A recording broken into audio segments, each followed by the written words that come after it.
Across the UK, online and on DAB. Talk Radio. We have ways of making you talk. Talk Radio. Thank you, James. Thank you, Ash. Gosh, what a thrill it is to have James Whale as the warm-up act. Busy show this evening. Petra Haden coming on. Who's she? Well, she does the excellent Acapulco version of God Only Knows. This is Talk Radio. Late night, Iain Lee on Talk Radio. We have ways of making you talk.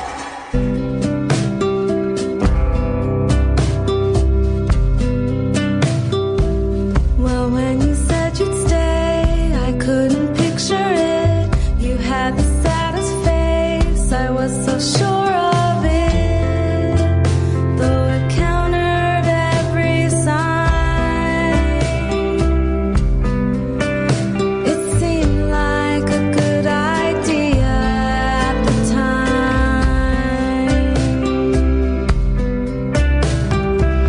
I used to walk along through every crowded street, hoping I'd see you there and wondering if we'd meet, till one day we crossed the line.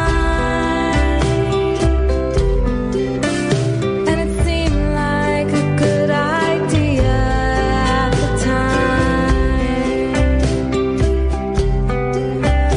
It seemed like a good idea at the time.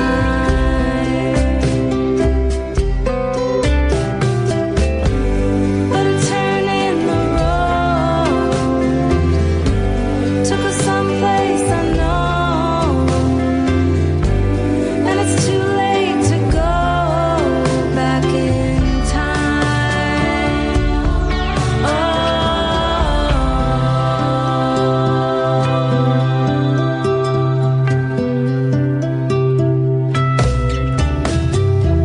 And now there's nothing left of what we started with, not even one embrace and not a single kiss, just memories in my mind. But it seemed like a good idea at the time. It seemed like a good idea at the time. It seemed like a good idea at the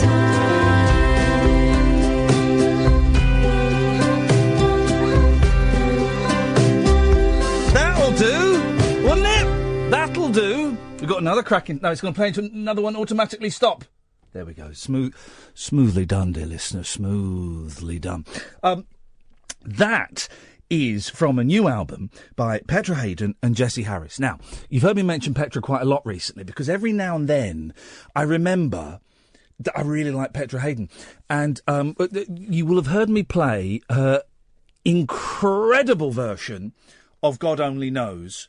And also last week we played some of her film music, the Superman theme and the Psycho theme, and also the I Can See for Miles by The Who. She's amazing, right? Just absolutely amazing. And you listen to this new album, which is a joy, absolute joy. File under, why the hell isn't she hugely famous? The album's out. She's coming over here. She's doing a couple of shows with Jessie Harris. And I think, Jessie, we've got you on Skype. Is that right? Yes, and I think I can add Petra. Should I try? Well, oh God, this is. Here she is. Okay, we've got Petra on the phone. I think is that right? I'm on the phone, but if Jessie could add me, Let me try. I mean, it would be great. Oh, okay. Okay, here we go. Okay. So, but how do I see you? Oh, you don't have to see us. Don't worry. We don't need to see you, Petra, but we can hear you. Okay, so can I hang up my phone? Hang up the phone, Petra. I guarantee. Oh my God. I guarantee this is going to be a car crash, but we shall persevere with it. It's so nice to speak to you. We'll get the dates that you're playing over here in a bit. But Petra, I've got to ask, the a cappella stuff that you do, yeah, which is incredible. Oh, thanks. Why do you do it? Because I imagine it's really bloody hard work to pull off. How long does it take you to do one of those tracks? It depends. Sometimes like a few hours, and sometimes a song like, for instance, Superman took me about 3 days. Because there are so many parts to the song, and I had to rest my voice, and so that took a while. But it depends really. What? It's easier when I really love a song. I'll do it quick. Why? Where did the idea come from? I mean, it's stunning. It's all you. We've played quite a few over the last couple of weeks, and over the sort of last few years, I keep digging tracks out and playing them. But what made you first do one of those? It started when I got a 4-track a little bit after high school, and I was learning how to use it just by using my voice as an instrument. So I would sing a bass line and then add, a guitar part in my head, or, add notes, more and more. And eventually I would have like a little melody idea that I didn't really consider a song really, but just like layers of vocals, because that's how I was learning how to use the 4-track. And after a while I became addicted to it. So I was, I started covering all these songs that I loved, and writing little, melodies on my own. Yeah. And it just, that's how it started. And why, of all the Who albums you could have picked, why did you do the Who Sell Out, the entire Who Sell Out album? That's an odd choice. That's a good question. My friend Mike Watt, who you probably know of, he's the bass player of the Minutemen and Firehose, and I've known him for a long time, and I have this record called Imaginary Land, which is almost all a cappella. It was a record I did in the 90s. And he loved Imaginary Land. And one day he called me and he said, "Pet, I have this great idea. You got to cover the Who Sellout in Imaginary Land style. Like, sing all the instruments and you'll love it. You'll have so much fun. I'll give you my 8-track." He gave me a 8-track Tascam 488. I wish I could find the tape. He wrote the Who Sellout for Pet, and so I put it in the 8-track, and I just worked on it off and on for actually like a few years, because I didn't know I was going to put it out. I just was doing it for him, and I loved it. I mean, I became a Who fan from doing that, and it was so much fun. I had one of those Tascams at the 8-tracks, and I never did anything half as good as what you managed to get out on that. They are stunning. They are stunning tracks. You've got the album. Jesse, how do you come into the picture? How do you know Petra? Petra and I met through a guitarist named Anthony Wilson, a jazz guitar player who plays in Diana Krall's band, actually. And he invited both of us to perform on this night of this sort of collective group he has called the Curators. And so he asked me, Petra doesn't drive, and so he asked me to pick up Petra at home in L.A. and drive her to the gig. And we ended up hanging out and talking, and she gave me some of her records, and I gave her some of my records. And then, not long after that, we did a gig together. It was my gig, and she sang on it and played violin. And then she asked me to produce her new record. And that's how we made this album. And it ended up being all my songs. And so we thought we would give it like kind of one of those old style titles and call it Petra Haden Sings Jesse Harris. and it's got an old style cover as well, kind of like a Blue Note sort of cover on there. Yeah, we were going for that. We were also kind of inspired by those Serge Gainsbourg, Jane Birkin album covers. You collaborate a lot with the female singers, don't you, Jesse? Is there any reason for that, or is that just your fortuitous luck that you've ended up working with such talented singers?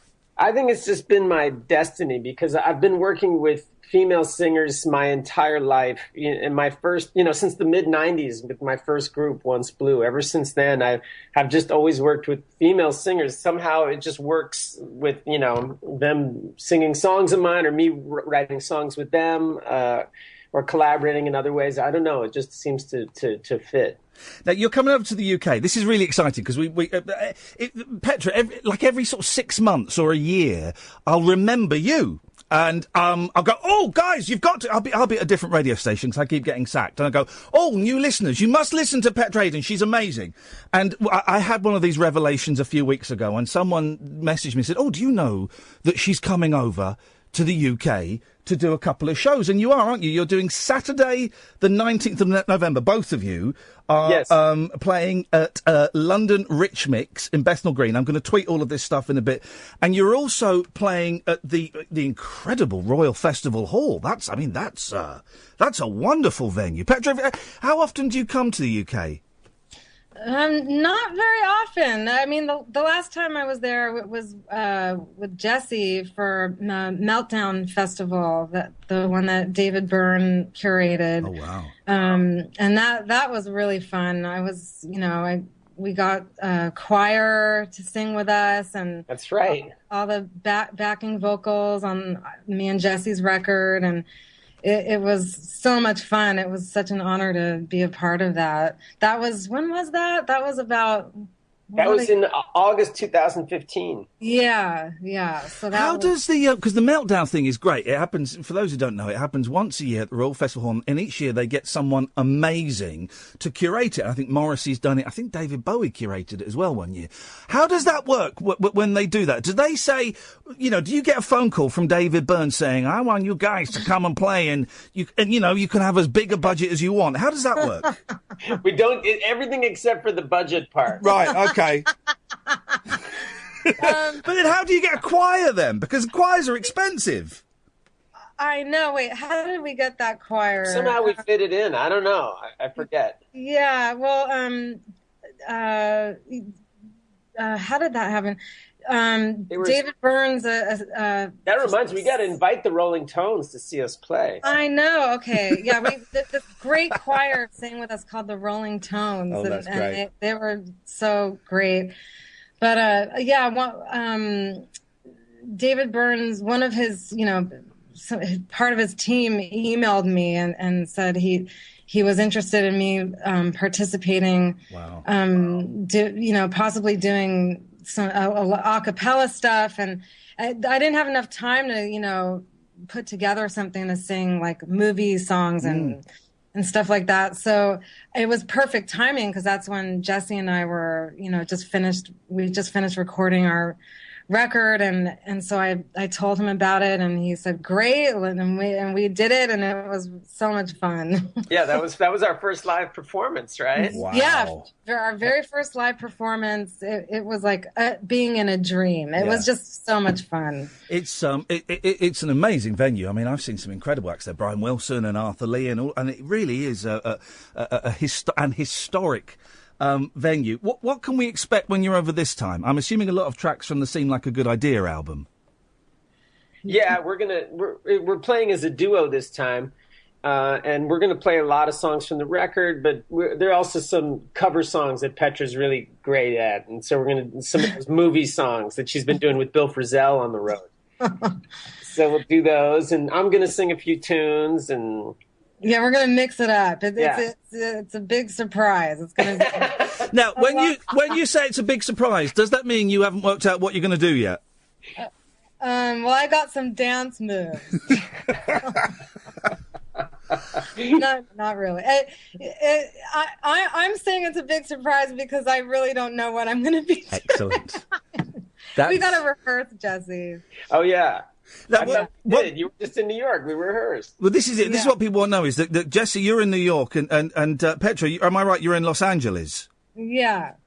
Well, you could just rehearse via Skype or something. That would work, wouldn't it? But actually, we did. I just remembered we did rehearse. Yeah, we rehearsed, and we did a gig. Yeah. I've been doing but listen, I've been doing so many things. I can't remember anything, like where I put my socks. It's worth coming to see these shows just in case there's a strong chance it might all fall apart. That's right. No, whatever happens, it won't fall apart. What else are you working on, Petra? What other projects have you got going? Well, I was just on tour with Bill Frisell. He recently had a record, his record called When You Wish Upon a Star, which is his album is a lot of movie themes and TV themes. Yeah. So he's been on the road, and, we were just in Europe, and I just came home yesterday. And we're going to be doing some more performances in San Francisco, and that's coming up soon. So I'm mainly doing that with Bill Frisell. What else am I doing?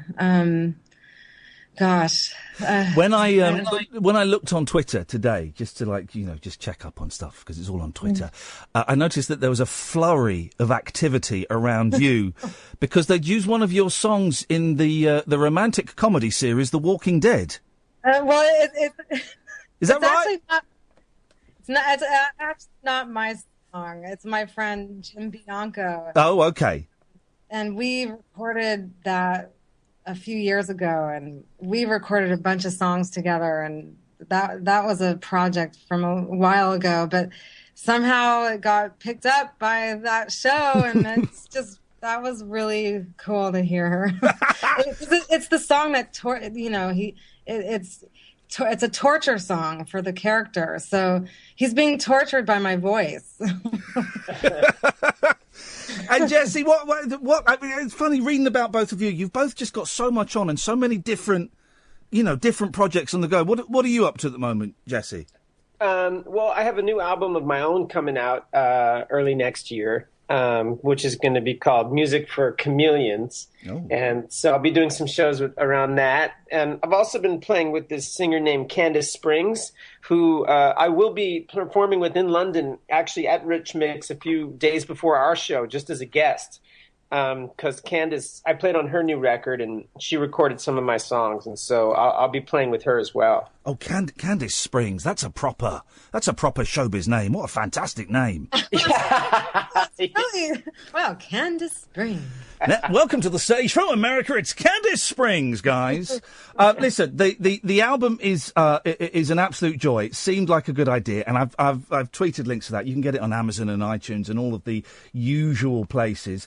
Sunday the 20th, you're at the Royal Festival Hall, but Saturday the 19th, you are at Rich Mix as part. It's a big jazz festival going on, isn't it? Yeah, actually, the 19th is our show. Yeah. We're doing the full show. The 20th, we're the opening act for Madeleine Peru. Okay, right, good. And I'm going to tweet all the links for the tickets and stuff like that. We'll play. Just quickly, Petra, the God Only Knows, how long did that take? That took about, I think that took a day. Oh, shut the front door, really? Yeah, that was that was in 2005. Wow, that was so a day. That's incredible, because that is I just think it's the greatest love song of all time. But your version of it is just amazing. Oh, thank you. That means so much. Honestly, it's incredible. Well, listen, thank you so much. We're going to end on... Oh, no, what was the other song you asked me to play? Because I've got... I thought maybe All the Leaves. Yes, we'll play All the Leaves. It's a stunning album. I wish you the best of luck with it. And I hope London treats you well, guys. Thank you so much for coming on. It's a real thrill to talk to both of you. Thank you. Yeah, thanks for having us. Absolute pleasure. Thank you very much. Petra Haden, Jesse Harris. The album has seemed like a good idea. And just listen to this, man. This is stunning.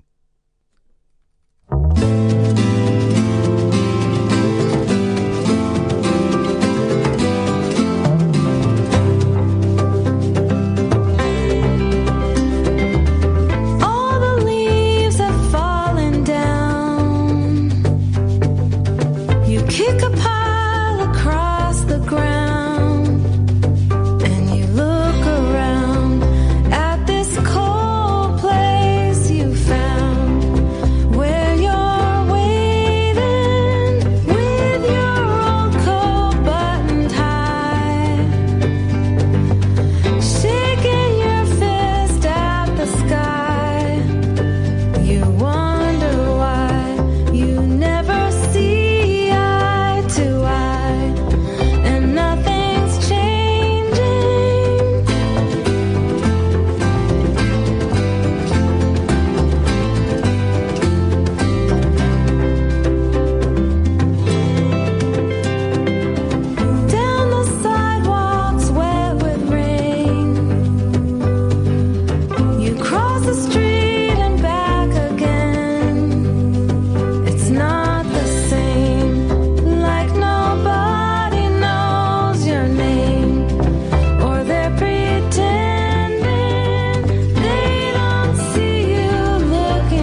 I mean, really?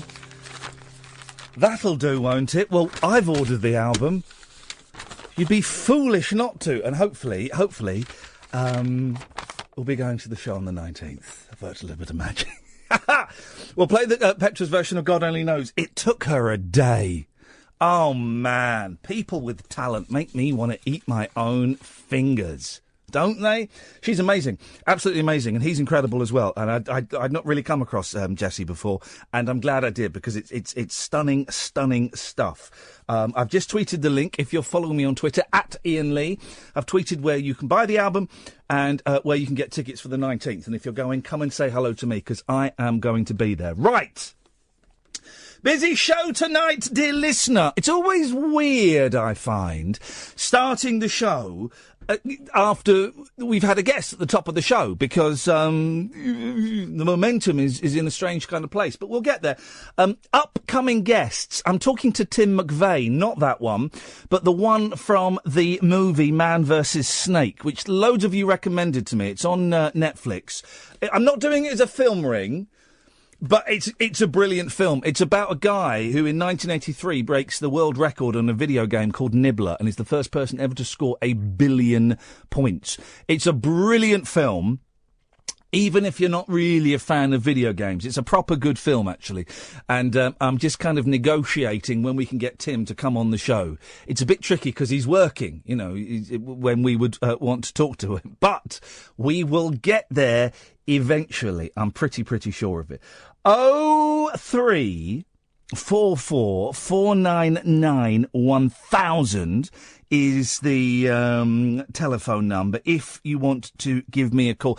Well, we might go a little bit heavy after 11ish. We'll see how it goes. I asked a question on Twitter earlier on, and I wasn't surprised by the response, actually. It's something that's been bubbling away in the back of my head for a bit, and I wasn't really surprised by the response. So we'll get onto that in a little bit. So in the meantime, you know the score, guys. You know the score, but maybe you don't, because just give me 3 minutes to set up the stall, and then we'll do the break, and then we'll kick off. We'll dive headfirst into the calls that are mounting up. 0344 499 1000 is the telephone number. It could be free from where you call, and we call you back anyway. Because we're getting new listeners all the time, it is, I think, appropriate for me to just mention this again, that this is a phone-in show unlike any other phone-in show on the radio at the moment. Unfortunately, because I want to listen to a show like this, but there isn't a show like this. Basically, all phone-in radio you'll have heard today will have been about Brexit, Theresa May going to India, and the American election. I'm not on tomorrow. I've got the night off tomorrow. American election night. I've got the night off. How will speech-based radio cope? They'll probably play a best of. We're not. Is someone coming in? Jake Yap's coming in? Is he? Oh, brilliant. Well, I'm glad that experiment didn't last very long, because it was a pony experiment. The let's save some money by playing a best of experiment. I'm glad that's over. Jake Yap's coming in. Oh, that's good. All right. Well, you're in safe hands with Jake. Do call in. But all day, all I've heard on speech-based radio, and I'm talking about this station and others, I like to flick around the dial. It's been Theresa May in India, it's been Brexit, and it's been Donald Trump. Boring. Important, right? But boring. And so if I were to come and sit in here for 3 hours and do those same topics at the end of the day, well, you'd be double bored, wouldn't you?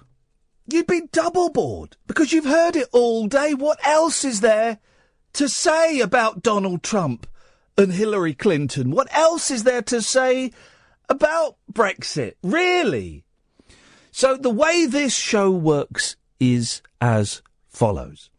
I sit here with a microphone and a switchboard of 10 lines, and I talk about stuff that's happened to me today and over the weekend, and how I'm feeling and stuff. And you call in, if you want to, about the stuff I'm talking about, or, here's an idea, about the stuff that's affecting you. 0344 499 1000. You don't have to call in, and if you don't, I will just sit here and I will chatter away to myself, which I'm quite happy to do. And you can call in about Donald Trump and Hillary Clinton if you want.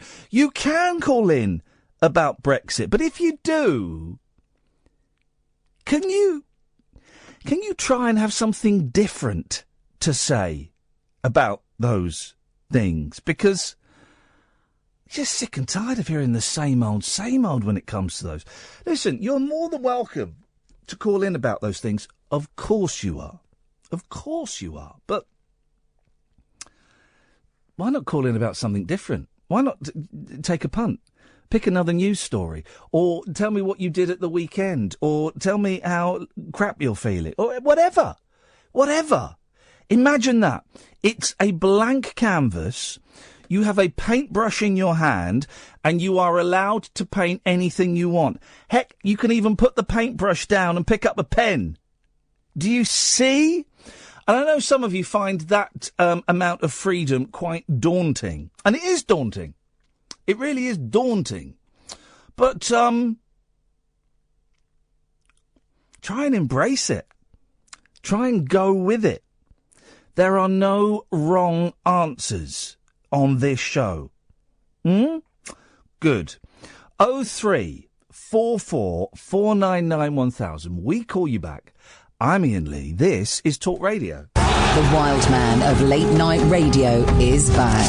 Iain Lee on Talk Radio. We have ways of making you talk. Jonathan? Hello? It's a blank screen on this end. What have you got for us, boss? I've decided to take the law into my own hands. Oh, that can end well. Oh, it will, if I have anything to do with it. Well, so what are you going to do? I'm going to set up my own paramilitary organisation to ensure that Brexit happens. Right, OK, Jonathan, because that's not insane at all, is it? Desperate times call for desperate measures. OK, so how, who's going to join this paramilitary organisation? Well, people can contact me on the internet. I see Digital Spy. Yeah. I see. I don't think. Listen, Facebook. they may be arseholes on Digital Spy, but I don't think. Oh yeah, they have. I've got a story about Digital Spy. I don't think they're going to allow you to recruit a secret army on DS. We're going to have a political wing as well. Okay, right, and how are these politics going to? But how are these politics going to work? What's your manifesto? Oh, simple. Make Brexit happen. Yeah. Or we will make the country ungovernable. Right. Oh God, I'm literally dicing. Well, not literally dicing with death. I'm dicing with a lunatic. How are you going to make the country ungovernable? We're going to recruit. There's at least 17 million people to recruit from who are. How many? Hang on a minute. Angry Hang on a minute. Me. I don't think the 17 million that voted Brexit are going to be as angry as you. No one could be as angry as you, apart from Steve Wright's Mr. Angry. Yeah, I've heard of him. Yeah, I don't think they're going to be as angry as you, Jonathan. So it's going to be tricky to recruit 17 million people who voted Brexit. Oh, I think you underestimate how easy it is to recruit in the online era. I think you overestimate how easy it is to recruit a paramilitary fascist organisation. We're not fascist, we're libertarian. OK, I think you overestimate... Our enemies are the fascists. Yeah, I think you overestimate how easy it's going to be to recruit 17 million people to join your... what did you call it? A libertarian paramilitary organisation? No, I'm calling it the Albion Revolutionary Militias. OK, the Albion Revolutionary... Hey, that spells arm! Arms. Militias. Well, no. It's like a franchise. Well, no. The franchise. The S would have to be a separate word. No, it's a small S on the end of the capital. Oh, so it's one of those ones where you've just put an S on it to make the word... Can't you think of a word that begins with S? We don't need to have a word that begins with S. Well, the small S just... I think you lose a little bit of the power with the small S. No, you don't. Yeah, no, you do. Trust me, I just... Actually, saying that... PDT on Twitter says Jonathan's Army sounds like a right laugh. Sign me up. Yeah, well, our enemies won't be laughing once we're finished. No, because what are you going to do? Kill them? Maim them? Well, I've got an offer for Donald Trump that he can't refuse. Okay, and have you spoken to Donald Trump? Because I bet he could refuse it. I'm making the offer now. It'll get to him on the internet. So you're going to tweet? You're going to tweet him? No, I'm going to give him first refusal on building a new generation of industrial mega ovens. Gosh, that sounds wonderfully horrendous, Jonathan. You're babbling even more than usual. What makes you think that Brexit isn't going to happen? Because the MPs are going to vote against it. You've got people like David Lammy, like Ken Clark, and Dominic Grieve, who have said that regardless of the vote, they're going to veto it. Jonathan, Brexit is going to happen. I wish it would. It will. It will. But you understand that we have to follow the law, don't you? Legality is about power. It is not about justice. No. That sentence literally means nothing, right? We have to follow the law, right? Because that's what you voted Brexit for, was so that we, the British people, would set our own laws. Well, we're following our own laws to get what you wanted. So I don't understand. The law has been brought into disrepute by those who make the law. No. The law has been followed by the people who have to follow the law. There is no law in this country after what happened. Yes, there is. Jonathan, now you're talking utter, even by your standards, you're spouting gibberish. There is law. People who voted Brexit, I'm guessing, I don't know why, but I'm guessing because they wanted us to follow British laws. And that's exactly what's happened. You should be celebrating the decision by the 3 High Court judges. No, I can't celebrate a decision that will reverse and cancel Brexit. But you're seeing a glass half empty. I'm seeing it half full. It will happen. I wish it would. Well, it will. Well, I don't believe it will. I think it's been taken away from us. Well, but they're doing what you wanted them to do. They're doing exactly what you wanted them to do. No, they're not. They've deliberately sabotaged Brexit because they know that there's a majority in both the Commons and the Lords that will veto Brexit. And Theresa May will then turn around and say, nothing I can do about it. No, Brexit's cancelled. But it would be madness and career suicide for the politicians to veto Brexit. They think they can get away with it. No, they don't. They don't. But you are an idiot. That's why I'm calling for measures that will guarantee Brexit now, so that we can save ourselves a load of trouble down the line. The thing is, I think you're just making things worse for yourself by doing this. If I'm completely honest with you, I don't think you're doing yourself any favours. We've played by the rules, and they've changed the rules every time we win. So now I say, to hell with their rules. We're taking back our country by any means. And how are you going to do that, Jonathan? Violence? It looks as if that's the only language that the elite understand. They use it against us all the time with their badge gang. Well, they seem to understand the language of the law. Hey! Jonathan's army is here to stay. Jonathan Army hates the gays, and he will shoot anybody who voted to remain. that about right? No, we throw them in the mega ovens. Oh, OK, thank you very much indeed. Wowzers. That's not nuts, is it? Huh? Ah, man. Let's see, you can call in about literally anything you want. 0344 499 1000 is the phone number. All together now, Jonathan's army is here to stay. Jonathan's army hates the gays, and he will throw anybody into an oven who voted Remain. Whoa, oh, oh, oh, oh, oh, oh, oh, oh. Late night, Iain Lee on Talk Radio. We'll get you talking. 0344 499 1000. Yes, Rob. Yay! Yay! How are you? Oh, baby. Now, Rob, I haven't got your email address. I need to check. December the 11th, are you performing at Performance Ring? In a sexy manner. You betcha. Beautiful, beautiful. Then that's good. I shall add you to the list of confirms. Thank you, Robert. What have you got for us this evening? Well, obviously, if Jonathan's fighting arms, then we're taking arms as well.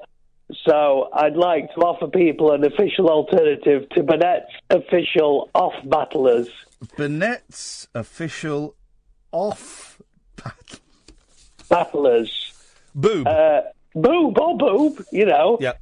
We're against uprisings. I have fewer and fewer uprisings these days as I get older. And, you're more than welcome to join. Well, no, I don't want to get involved in politics, Rob. So I'm going to be staying out of both of these organisations. What is the aim of Boob? Well, one, celebrity means celebrity. So if I watch a television show, I don't have to go, who are they and what have they been in? They do. I mean, it really is depressing when you watch celebrity shows. And listen, I've been on a couple of them. I've taken the shekel, but I know that people will be watching at home going, who? But that's why I pretend to be Marlon Dingle. But when you get people from things like The Only Way is Essex and the Chelsea programme, pantomiming themselves as celebrities. I mean, what would you, I mean, if we say Clooney's A-list. Yeah. Schofield, what, B or C? Yeah. I'd say you're probably D. You're recognisable. Someone's left a key in the studio. Ooh. With a phone number on. Ooh. I don't want that. I don't want anything to do with that. I'm going to throw that. I'm going to toss that together. I'm not. Well, someone had a go at me on Twitter earlier going, shut up, you Z-lister. I'm a nothing lister. I'm a nothing. You go, I'm a nothing in that world. You know, I had a little brief pop career where I, was sort of a D-lister for a couple of years when I was on TV, but now I'm a nothing, and I'm more than happy with that status. You can sell tickets, though, can't you? I can do what? You could sell tickets. Well, I could sell tickets, but that's because I have a hardcore following. Of battlers. Of battlers. Well, here's what I always think, right? Yes. If someone said to you now, this woman that's going into I'm a Celebrity, Scarlett, whatever her face is, from Googlebox. Yes. If they said to you, right, she's done a mucky video, not saying she has. Yeah. If you don't know, well, what does she look like? Yeah. Not a celebrity. Give me the criteria again. Right. So, if someone said to you, such and such has done a mucky video. Yes. A celebrity. Yes. If you have to go, well, what do they look like? Right, she's not a celebrity then. Yes, I see. Not a celebrity. That's it's like criteria. The blonde lady from Hearsay. Suzanne Shaw. Yeah, I know what she looks like. From front and back. Wow. And December 11th, we'll be hearing that story live on stage if you haven't got your tickets. Thank you, Rob. Bye-bye. Love you. Jay. Hip, hip, hip. What kind of cake? Sodomite foreigner cake. Is my Blimey! Blimey! You've gone straight in there. Flippin' heck, Jay. loony left cake. I'm just quoting Jonathan from the other night. I know what you're doing, but flipping heck, you caught me unawares. Is that not allowed? Well, you know what? It's a medical term, isn't it? It is a medical term. Of course it was. No, he didn't call them... No, he did call them sodomites, didn't he? Yes, he did. Yeah, yeah. In that case, we can't have one rule for a fascist and one rule for a non-fascist. That would be fascist. That would be fascist, wouldn't it? Wouldn't it just? Rob beat me to it. I was hoping to workshop some ideas for Jonathan's militia. I think he can do better. Well, I don't like this thing of using a small S as part of the full title. That doesn't. No. Arm is quite a powerful title. It's like fist, arm. Yeah, he could have just done that, couldn't he? But I thought of one. What about direct intervention coalition kill squad? I've got to write these down. Not direct. Intervention. Oh, I see. That says dicks. Yeah. I see what you've done. Does that work? I never forget. Right, when I was at the BBC and we had someone on from NICE, which they've changed their name. They've changed the words around, but it was it the National Institute for Clinical Excellence? Yeah, sounds about right. No, but there was Health and Clinical Excellence, wasn't it? So, anyway, and I said to them.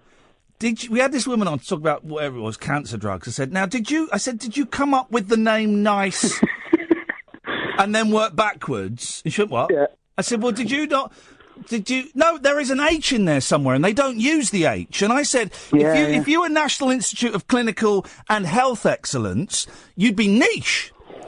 And she was like, what? And I said, did you come up with the name and work backwards? How did you do it? She said, I've got no idea what you're talking about. I said, nice.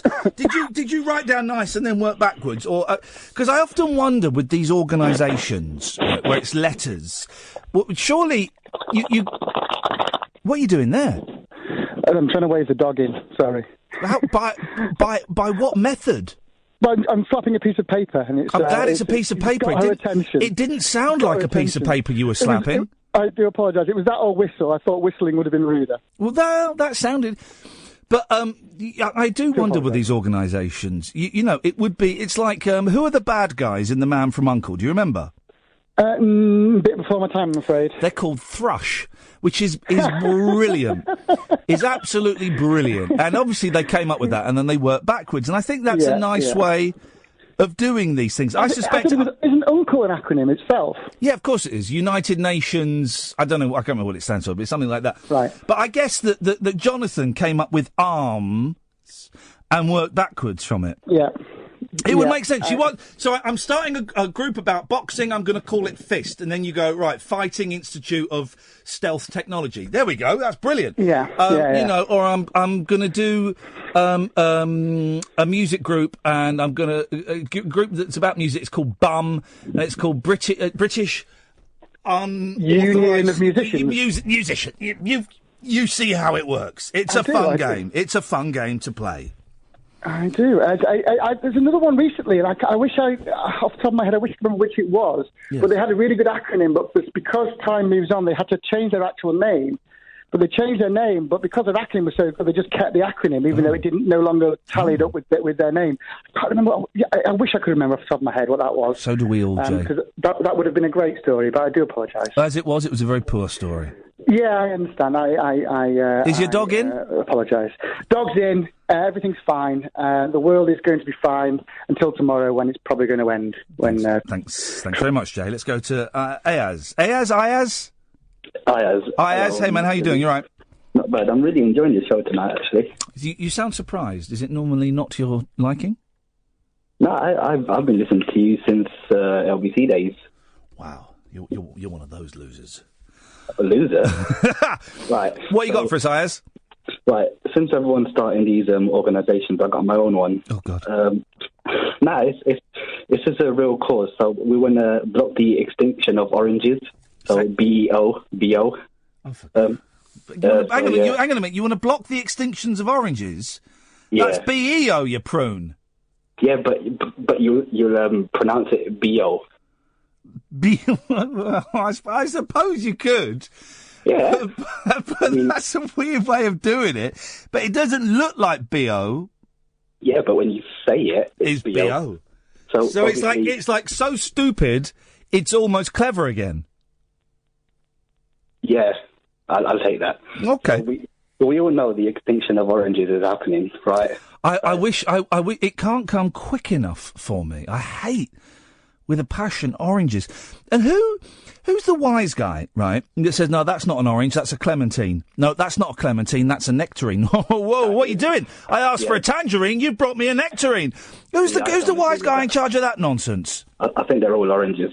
Yeah, they're all oranges, just big oranges and small oranges. And satsumas, sat bumholes more like.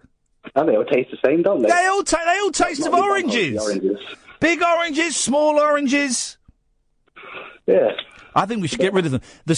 And it is the most potent smell in the world. I remember when I worked somewhere once, and the person sat next to me at work, he started eating an orange. I said, what the hell are you doing? I'm eating an orange, I'm eating a satsuma. I said, you can't eat that here. That stinks. I might as well get, some fresh fish and start tucking into that, because it's the same. No. We have a person at work, he brings the most smelliest sardines ever, and I swear to God, it stinks up the whole floor. Well, then you should combat that with oranges. I might actually do that. I remember one of my worst cinematic experiences was going to see Popeye the movie. Not because it was a rubbish film. It did get slated, but I loved it, actually. I thought it was a really enjoyable movie. I went to see Popeye the movie with my mum, right? That's the Spinach Man. It's the Spinach Man. You're absolutely right, Ayers, yes. And it was ruined for me because 2 rows down and about 5 seats across, there was a man eating just the stinkiest fish. He took like shellfish into a movie. Are we allowed to do that? No. I thought they banned. Yeah, they do ban. Well, this was in the 70s, Ayers, so your health and safety had yet to be invented. And concern for other people's nasal passages was not a thing. But it was the stinkiest, foulest smelling thing I have ever smelt in my life. I can smell it now. It's horrible. You didn't ask him for a taste. No, I didn't. I was about 7 years old. I'm not going to go up to a strange man and go, excuse me, mate, can I have a suck on your shrimp? Yeah, maybe not in that Thank you. Thank you. And do you know what? They say, that, I remember I came out of the Popeye film and I had a toy pipe. Right. And it had bits of string on it. And when you blew it, the string floated. And I remember coming out of the Popeye film and blowing on that, like a smoking pipe, blowing on that pipe. Yes, you ever smoked a cigar? No, I've never done any drugs, no cigarettes. Shut up, man. Shut up. Your mum's not listening. Shut up, man. We know. No, I seriously haven't. Shut up. I'm straight edge. Shut up. I'm the most anti-drug person in the world. All right. But your mum's not listening, mate. But maybe she is listening downstairs. All right, mate. You've never had a smoke on a cigarette or all right. Fair enough. I might have. Thank you. And a little bit of Jack Daniels and Coke, huh? Nah, that's naughty boy. Do you want to sing the Popeye song with me? Yeah, go on. Yeah, definitely. Right. On 3. 1, 2, 3. I'm Popeye the Sailor Man. I'm Popeye the Sailor Man. Something swimming, I strip all the women. Grow the muscles. I'm Popeye the Sailor Man. Toot toot. Yeah. You've got to do the toot toot. Toot toot. Thank you, Ayers. I don't know. 0344 499 1000 is the telephone number.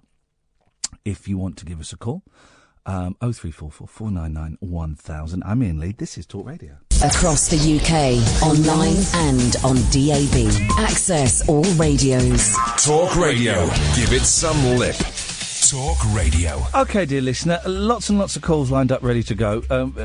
We will get to you eventually. 0344 499 1000 is the telephone number if you want to give us a call. I'm Iain Lee. This is Talk Radio. Late night, Iain Lee on Talk Radio. We have ways of making you talk.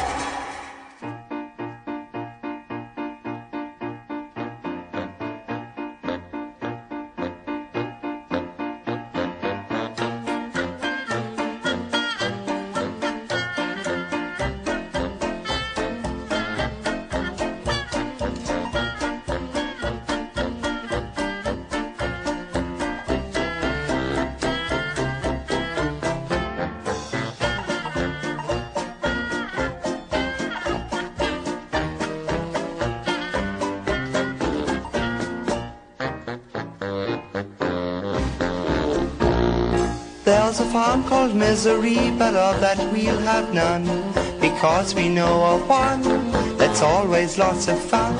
And this one's name is Jollity. Believe me, folks, it's great, for everything sings out to us as we go through the gate.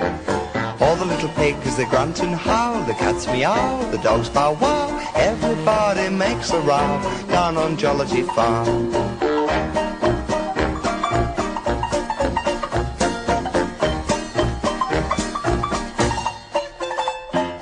All the little pigs, they grunt and howl. Grunt, howl, grunt, howl. The cats meow. Meow, meow. The dogs bow wow. Ruff, ruff, ruff, ruff. Everybody makes a row down on Jollity Farm. All the little birds go tweet, tweet, tweet. The lambs all bleat and shake their feet. Everything's a perfect treat down on Jollity Farm. Regular as habit, the cocks begin to crow, and the old buck rabbit sings "Stop it up a jumper, vo-do-de-o." All the little ducks go quack, quack, quack. The cows all moo, the bull does too. Everyone says how do you do down on Jollity Farm.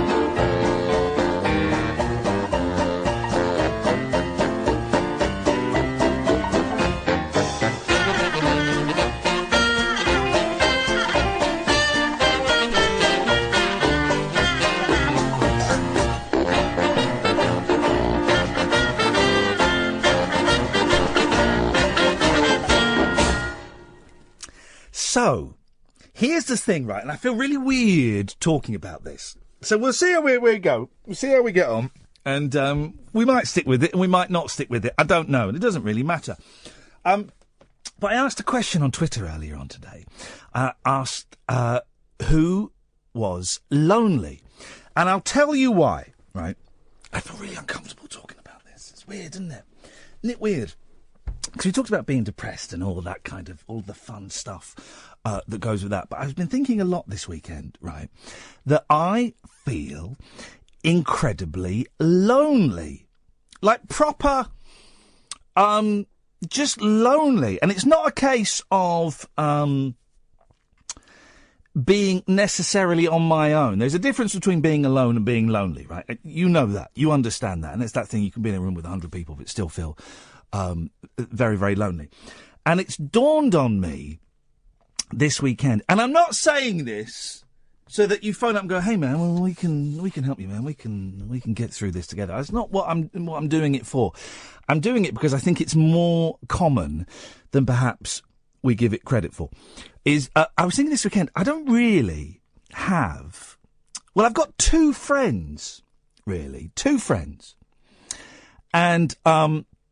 they're really good friends, but I don't really see much of them because one lives miles away and another one is really busy with work and his brother's not very well. And so he has stuff going on in his life. And I kind of make up that I've sort of pushed them away because when they do phone up, "Hey man, how you doing?" "Oh, I'm miserable and I want to jump off a bridge and, my life's ruined," and stuff like that.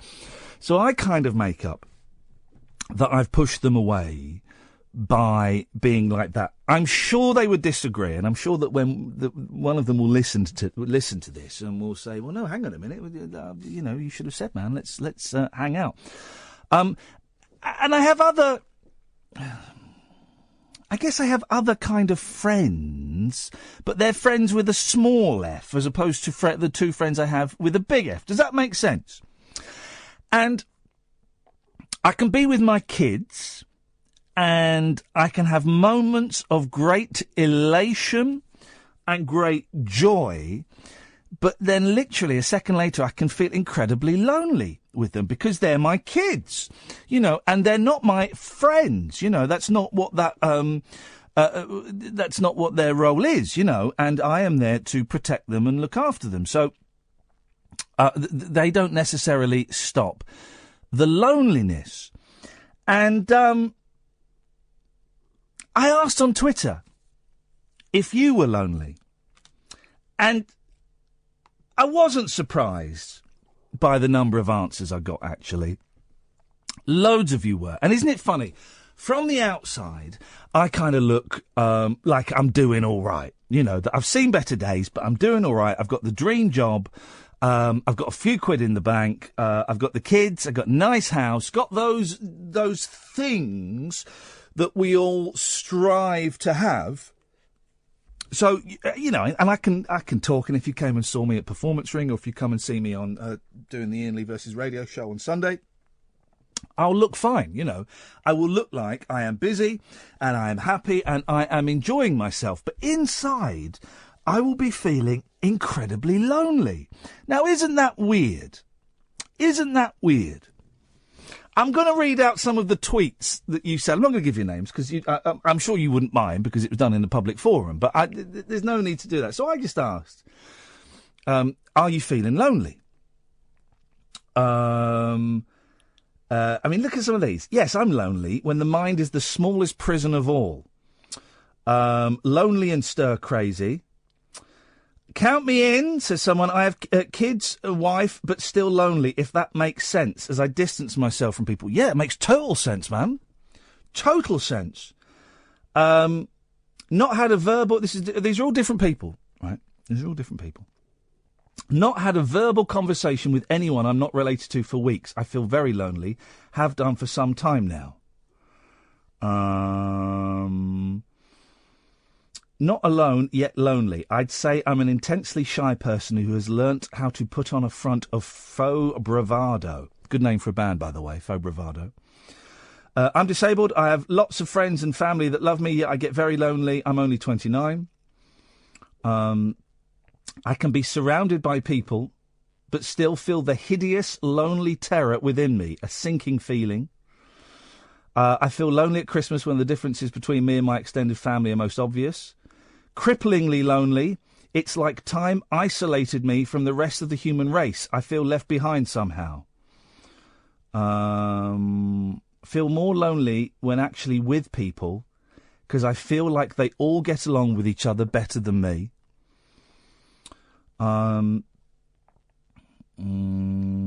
I've lived with my ex for 2 years. Incredibly lonely. Flipping it. I mean, these are all real people. And a lot of them I recognise from Twitter. You know, when you see pictures pop up in your timeline, I recognise a lot of these people.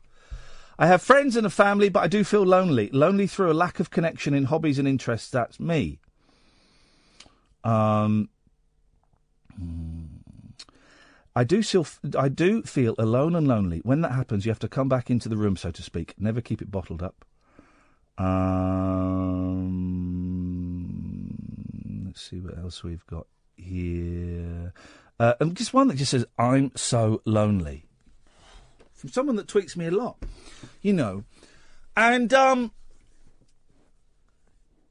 putting it out there just because it's never really talked about, is it? It's talked about around this time of year because of old people. Old people are feeling lonely, and I've always kind of thought, well, maybe they're choosing to be on their own, and maybe they are choosing to be on their own. And I prefer to be on my own. I'm more productive when I'm on my own. You know, I don't know how people do the small talk. The small talk. I think I said last week, I must have missed the day at school where they taught people how to do the small talk. I don't know how to do the small talk. I don't know how you do it. So how's work going? I don't know how you do those conversations. And here we go. Look, even though I'm married and have a decent job, I feel lonely most days.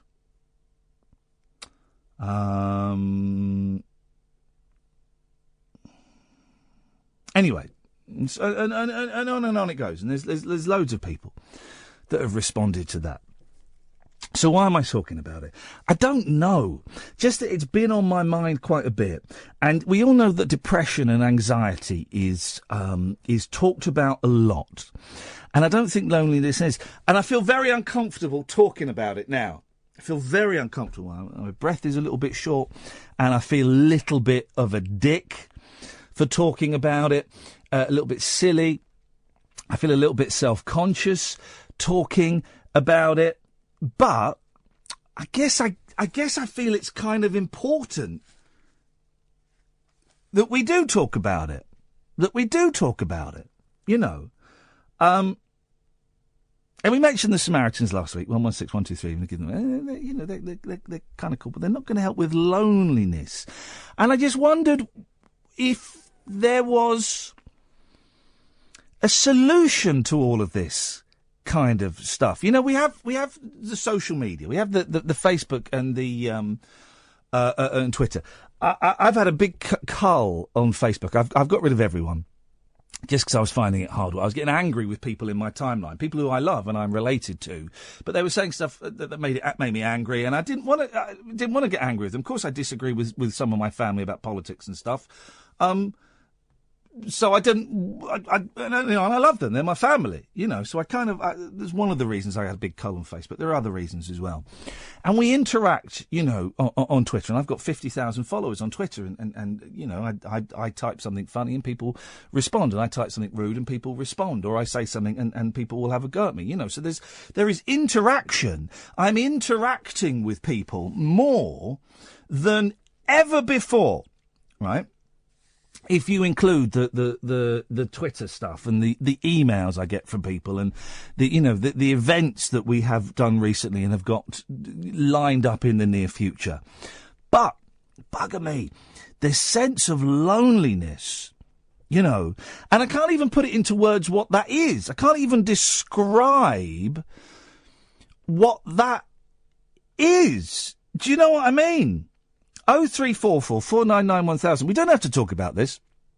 This is the joys of doing this show, is I can sit here and say stuff and we don't have to talk about this. And I feel that I'm kind of, I'm failing a little bit here in that I'm not being able to verbalise exactly what it is that I'm trying to say. I've been thinking about talking about this for a couple of weeks. And in my head, I kind of had it a bit better laid out. I feel like I'm struggling a little bit to convey what it is that I feel. And you may be listening going, well, I don't get it. I don't get it. And if you don't get it, well, that's groovy, man. Then you're not lonely. And also you may not get it because I may not be expressing it very well. But does any of this make any sense? Does any of this make any sense? Does it make sense? I don't know. And I've kind of been thinking, and I don't know how this would work, right? And I don't know if it would work. And I don't know if I'd want to do it anyway. But it's been in the back of my head for a while to kind of, it's been in the back of my head for a while to sort of start a men's group. Do you know? And I don't know what I mean by that. And I kind of expressed that on Twitter, and then we got into, you know, some people kind of broke it down and stuff. What do I mean by a men's group? I don't know. A thing where once a month, like a group of men meet and sit in the circle and talk. I don't know. I don't know if that sounds ridiculously twee, or whether that would be useful, or whether it would just attract people who aren't particularly shy and aren't particularly lonely, because the prospect of attracting shy people who aren't very good at talking to other people to an event where you sit down and you talk to other people, I can kind of see the problems there. So it's an idea that's percolating in the back of my head. Like, you know, alcoholics and drug addicts and addicts and stuff, they get to go to 12-step groups, right? And if you ever sat in a 12-step meeting, they're amazing, right? They're amazing. And it's a group of people all sat in a circle, or sometimes they're sat in rows, and there is kind of a ritual to the meeting in that they have these readings that they do in specific orders, and there are the ritual of people, you know, will introduce themselves by going, hello, my name's Steve, I'm an alcoholic. Every time someone introduces themselves, they'll say that.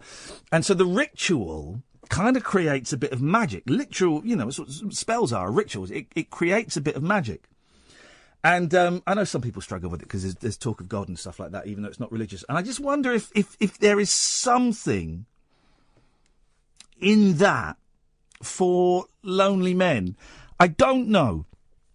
It's just an idea I've got sort of to the top right of my head that's kind of just buzzing around a little bit. And I don't know if there's anything in it. I think there's something in it, but I don't quite know how it'll work. I tell you what I don't want it to be like. I once went to, when I was struggling with depression, I went to a group for depressives. It was like a meeting for depressives. Jesus, it was hard work. first of all, being cripplingly shy, it was tough going. And then I turned up, and there's only one other person there. And the other people couldn't make it because they were too depressed to come. And so it was me and this guy just sat there, right? And I said, well, if you want, we can just, I can come back next week. We can do it next week. He said, no, we might as well sit here. So it's me in a room. Me and the guy just sat in this room for an hour. It was the most uncomfortable thing in my world. And I would hate to put anybody else through that. So I don't know. And maybe these are two separate concepts, the loneliness thing and the men's group thing. I don't know. And if we did do a group, I wouldn't want to be... I wouldn't want it to be my thing, because what am I? I'm not, I'm nothing, I'm not a psychiatrist or a therapist. I don't want it to be my kind of thing. I don't know. I'm just thinking out loud, and you may have all switched off in your droves and gone, what is this snowflake banging on about, man? I don't know. I feel I've not expressed myself in quite the way that I had intended to. Anyway, 0344 499 1000 is the phone number. You don't have to call me about that. We can go back to titting around if you want. I'm more than happy to do that. I'm Iain Lee. This is Talk Radio. The radio show for people who know the best part of the day is the night. Late night Iain Lee on Talk Radio. We have ways of making you talk. I don't know. I don't think I managed to express what I was trying to say particularly well. So maybe we'll come at it from a different direction another time. I don't know. 0344 499 1000. Penny. Hello. Hey, Penny. I was ringing to say I'm lonely, but I'm shaking like a leaf saying that to you. I feel, yeah. Yeah. Why is that, do you think? Because that's weird, isn't it? Because, I don't know, because I speak to you loads and I don't normally feel nervous, but I am actually sat here, shivering and shaking, and someone's just told me on text that I sounded really peed off, and I think that's because I was nervous about talking to you about saying I'm lonely. I was going to talk about this last week, and then I bottled out of it. Then I was going to talk about it at 10:30, and then I bottled out of it. And then I was going to talk it at the top of the hour, and I thought, oh no, I can't be, I'm not going to do it. And then I did it, and as I knew I was going to do it, I felt this tightness around my chest and this shortness. My breathing's gone really funny. Yeah, and I'm literally shivering and shaking sat here at the moment, which is weird. Really weird. I wonder why that is. Because I don't have any problem saying that I suffer from depression. I don't have any problem. I have some problems. But I find that much easier to talk about. But to sit here and say, I'm 43 and I am lonely is a tough one. It is, and I think it's because on the surface, when you say the word lonely, people assume that means because you're on your own. And I actually can quite enjoy my own company at times. Yeah. There's times when I'm on my own and I feel lonely, but there's times when I'm on my own and I'm as happy as anything because I can, get on and do whatever I want to do and indulge myself, whether that's in a hobby or in getting stuck into some work or whatever it is. But then there's times stood at the school gate waiting for my kids when I'm surrounded by people and I have no idea what to say to them. I don't want to make eye contact with them because I don't know how to start a conversation with some of them. And I'm nervous if one of them comes over to me and tries to say something to me. And I'll look at my phone and I'll be willing my phone to beep with a message or something. And there was one friend who completely, I don't think it's planned at all. It always seemed to happen that they would text me just as I was reaching school to pick up my kids. And I love that because it's I've got an excuse now to look at my phone and I can do something on my phone, or I'll pretend to be having to send a message to someone so I don't have to talk to someone because I don't know how to do small talk. You mentioned pretending to send a message. Here's the thing I used to do a lot, right? And I've found myself starting to do it again recently, and it's nuts. It's actually nuts. Do you want to hear it? I pretend I'm having a phone conversation, and I have the phone up, and I actually have the other side of the phone conversation. And I used to do it a lot. I don't know, maybe 8-9 years ago, right? I used to do it a lot. And then I've just found myself doing it because it's easier to walk from the car to the school in particular, from the car to the school gate and pretend I'm on the phone. Then when the boy comes out, I can put the phone down. And I found myself doing it the other day. And I caught myself doing it and I thought, you're 43. You're a 43-year-old man and you are pretending to be talking to someone to the point where you're even going, yeah, doing that That's nuts, isn't it? But I think it's also because, well, I mean, in my case, I don't want my kids to think I'm lonely. Yeah. Because they, at school, I mean, my kids, I think, very similar age as yours, they're 4 and 6. And at school, they learn about making friends. And they learn about not leaving other kids out when they're playing games, or it's playtime or whatever, and because they don't want people to be lonely and stuff like that. So I don't want my kids to think I'm lonely, because that's almost like being a failure, because I taught at school not to let people be lonely. Do you see what I mean? Yeah, no, totally. So I they think... know Mummy talks to all her friends on her phone, because that's what Mummy does. And yeah. I think I got it from my mum. I think. I'm making a few leaps there, but I think I got it from my mum, and I don't want to pass it on to my kids. Mm. And I can already see a few. I can see my youngest is very shy. They've started going to rugby on Sundays, flipping rugby, right? But the eldest loves it, and the youngest kind of wants to do it but doesn't want to do it. And I take him to one side and say, "Why? You don't listen. You don't have to do it if you don't want. Of course you don't. Why don't you want to do it?" He says, "Oh, I'm shy. I'm shy of doing it in front of people that I don't know." And I'm thinking, bloody hell, he's 4. And he's got that vibe. And so I'm having to, so then I have to then go and talk to the coach. And I'm terrified of going talking to the coach. But, partly because then I'm 15 talking to big sporty boys that intimidate me. And I'm going, all right, coach, my little boy's a little bit nervous. Just because I'm trying to show him that it's all right to go and talk to strangers. Inside, I'm dying.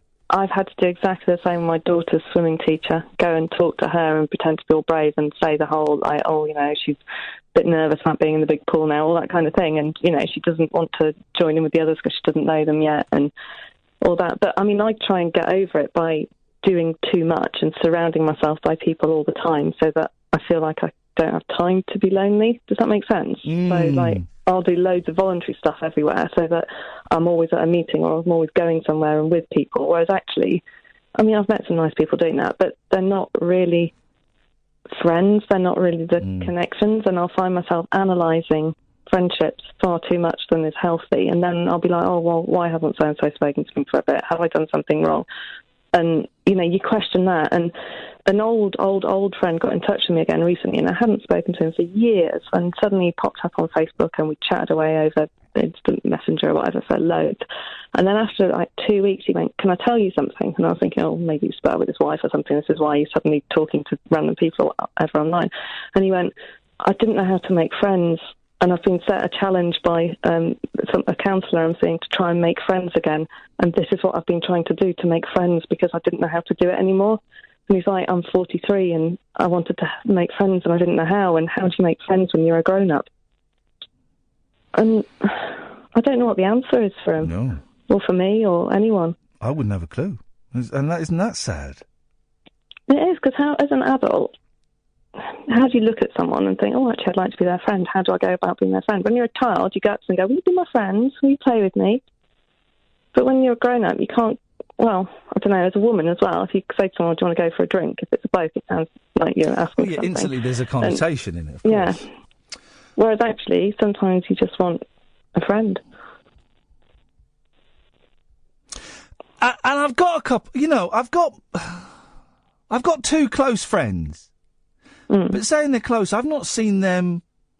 When was the last time Simon I texted the other day, but I've not seen him for months because he's away. He's all over the world working. Colin, his brother, is really, really ill, and he's really busy with work, and so I don't want to. You don't want to disturb people, do you? No, That's and the the last thing. few... And I know that if I were to phone up Colin after the show tonight and say, "Colin, I'm a mess, can I come and stay at yours?" He'd make up a spare bed and everything. But I don't want to impose, and I'm aware that all the conversations we've had over the last, I don't know, let's say 12 months, have been about me being miserable. That's kind of what the conversations have been about. And I'm bored of those conversations, so they must be bored of those conversations. And I had a couple of other close friends, and they've just, one of them, Steve, just disappeared completely. God knows what happened to him. And I saw a couple of friends at the weekend. We went and had a little band rehearsal, and we made some noise, and they asked how I was, and I started to tell them, and then I just, I just told them stuff that was going on in my life, and then I just felt stupid.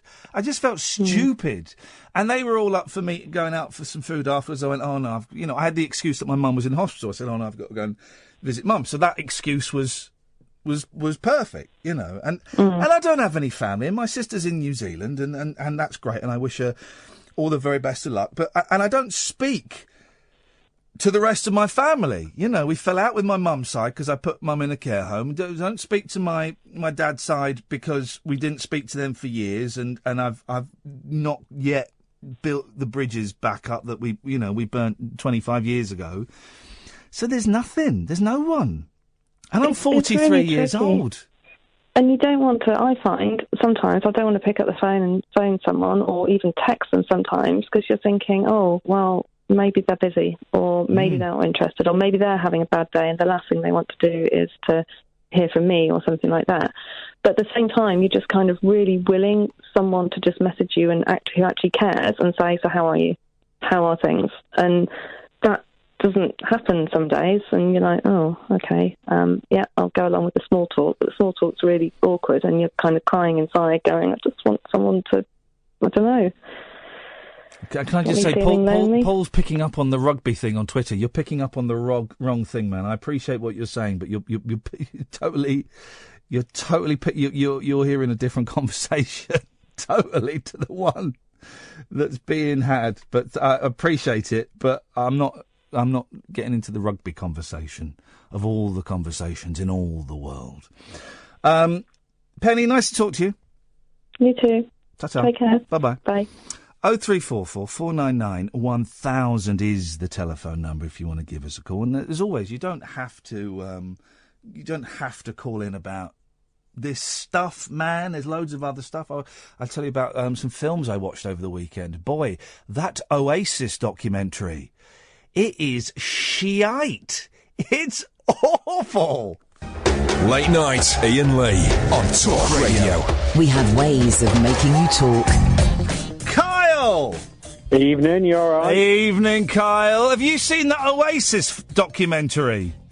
Do you know, I haven't, considering I'm from Manchester, although, don't hate me, I know Mr. Miles was saying how good it was, so... Who was saying it? Mr. Miles. I don't think you've heard of him. Listen, I don't really like Oasis, right? But I like a good rockumentary. I love a good rockumentary. I can watch them about any band. Any band. I can sit there and I can watch it and I can absolutely lap it up. And I was watching this last night, and like 35 minutes into it, I was thinking, this is going to get good. I kept thinking, this will get good in a minute. This will get good in a minute. And 35 minutes into it, I thought, I'm a quarter of the way through it, and it has not got good. And I switched it off. And I never switch off films. Not when I've given it 35 minutes. 10 minutes I'll switch off. 35 minutes. The only good thing in that 35 minutes was seeing pictures of a teenage Noel Gallagher with a bad haircut. The rest of it was awful. It was so boring. And I like good rock and roll stories about drugs and all that kind of stuff. But even their drug stories were boring. It was just, oh, God, it was tedious, Kyle. Absolute tedium. Well, do you know, it was, I was never a massive Oasis fan, or not. I was more of a Blur boy, even though I'm from Manchester, but I did used to go and buy the singles in the Virgin Megastore whenever it was, on a Monday. I used to go to university, swing by, pick the single up, 99p, 7-inch vinyl. Beautiful. Yeah, beautiful. So, it's bizarre, you've done what you always do. Oh, yeah. I was thinking of, humorous names for Jonathan's Army. Yeah. And then you've had a sideways gear shift in something serious. Now I've got to apologise to Paul because I've upset Paul by being a little bit vociferous and I apologise. Paul, we're cool. It's groovy. It's all groovy. Peace and love, man. Peace and love. I sometimes forget that I'm not the only one that's got feelings, huh? Imagine that. Sorry, Paul. Genuinely sorry. Go on, Carl. Sorry. Go on. No, it's cool. So I was just going to say, it's the loneliness thing is really weird. Can I talk about that? Yeah, of course you can, man. So yeah, I don't know. It's really weird. So I've been sort of single for about 4 years, maybe. Yeah. And but at the time I'd work sort of most of the time. But people would always say to me around Christmas, "Oh, you must come to ours at Christmas." And I've always, and I think I've got this from my gran when she was alive. Yeah. So I would always make excuses or sort of get out of going to people's houses on Christmas Day because I don't want to impose. Yeah. And yeah, and I'm sure, and I don't know whether you had, and you probably did have the same sort of things like we did. I'm sure Catherine will remember this. There always used to be a thing on Granada TV on Christmas Day where you'd be enjoying your Christmas Day, and it said, "If you're lonely, call the Samaritans." And I thought, well, I wasn't lonely until you mentioned it. But and then they always gave you the number. But it's really weird. And I think since I've been off, when have I been off from work since? I think July the 1st. And it's weird, because you're right, the number of people, and with the best will in the world, they sort of always say, of course, we'll keep in touch while everything's going on. Yeah. And then everyone's got their own lives, haven't they? Yeah. So there's about 3 or 4 people I speak to most days on the phone, but a lot of the time I can just sit in the house and not physically see anybody. Mm. You know, and bizarrely, I think that's what upset me about Jerry the other week, because I just sort of think, because I'm not in a home or whatever, but I just think I could go for weeks and nobody would see me. Mm. And nobody, sorry. No. I know what you mean, and I think there are more people like that and like us. It's slightly different for me because I've got family and stuff, but I think that's more common than perhaps we've considered before, and I've never really considered the loneliness factor. There's a name for a fun show, guys. I've never really considered that, and doing this job, when I was doing BBC Local Radio, every year we do a thing about lonely. The old person next door to you may be lonely, and more old people die alone, and all of this stuff. And it never really occurred to me that actually I'm really, really lonely. Lonely, man. And people say we should get a hobby. Well, no, it doesn't work like that. I've got hobbies, and those hobbies generally involve me being on my own, but I'm not about to go and start pottery or, I've done night school for various things. I didn't make any friends there. Mm-hmm. I did it. I'd get in. I wouldn't talk to anyone. I'd do this thing, and then I'd shoot straight off again. And I couldn't do that. People were saying, "Oh, we're going to go for coffee afterwards." No, I've got to be somewhere. I can't do it. I don't know how you do it. But it's weird. I know I'm not ringing. I'm genuinely not ringing you to ask for your sympathy. And obviously, I met you at that one performance ring. And I think you know that. I wouldn't do that. But it's really weird because I spoke to somebody today, and they were like, "What have you done today?" And I said, well, the highlight of my day was watching a repeat of Heidi High on BBC Two, and I changed the light bulb.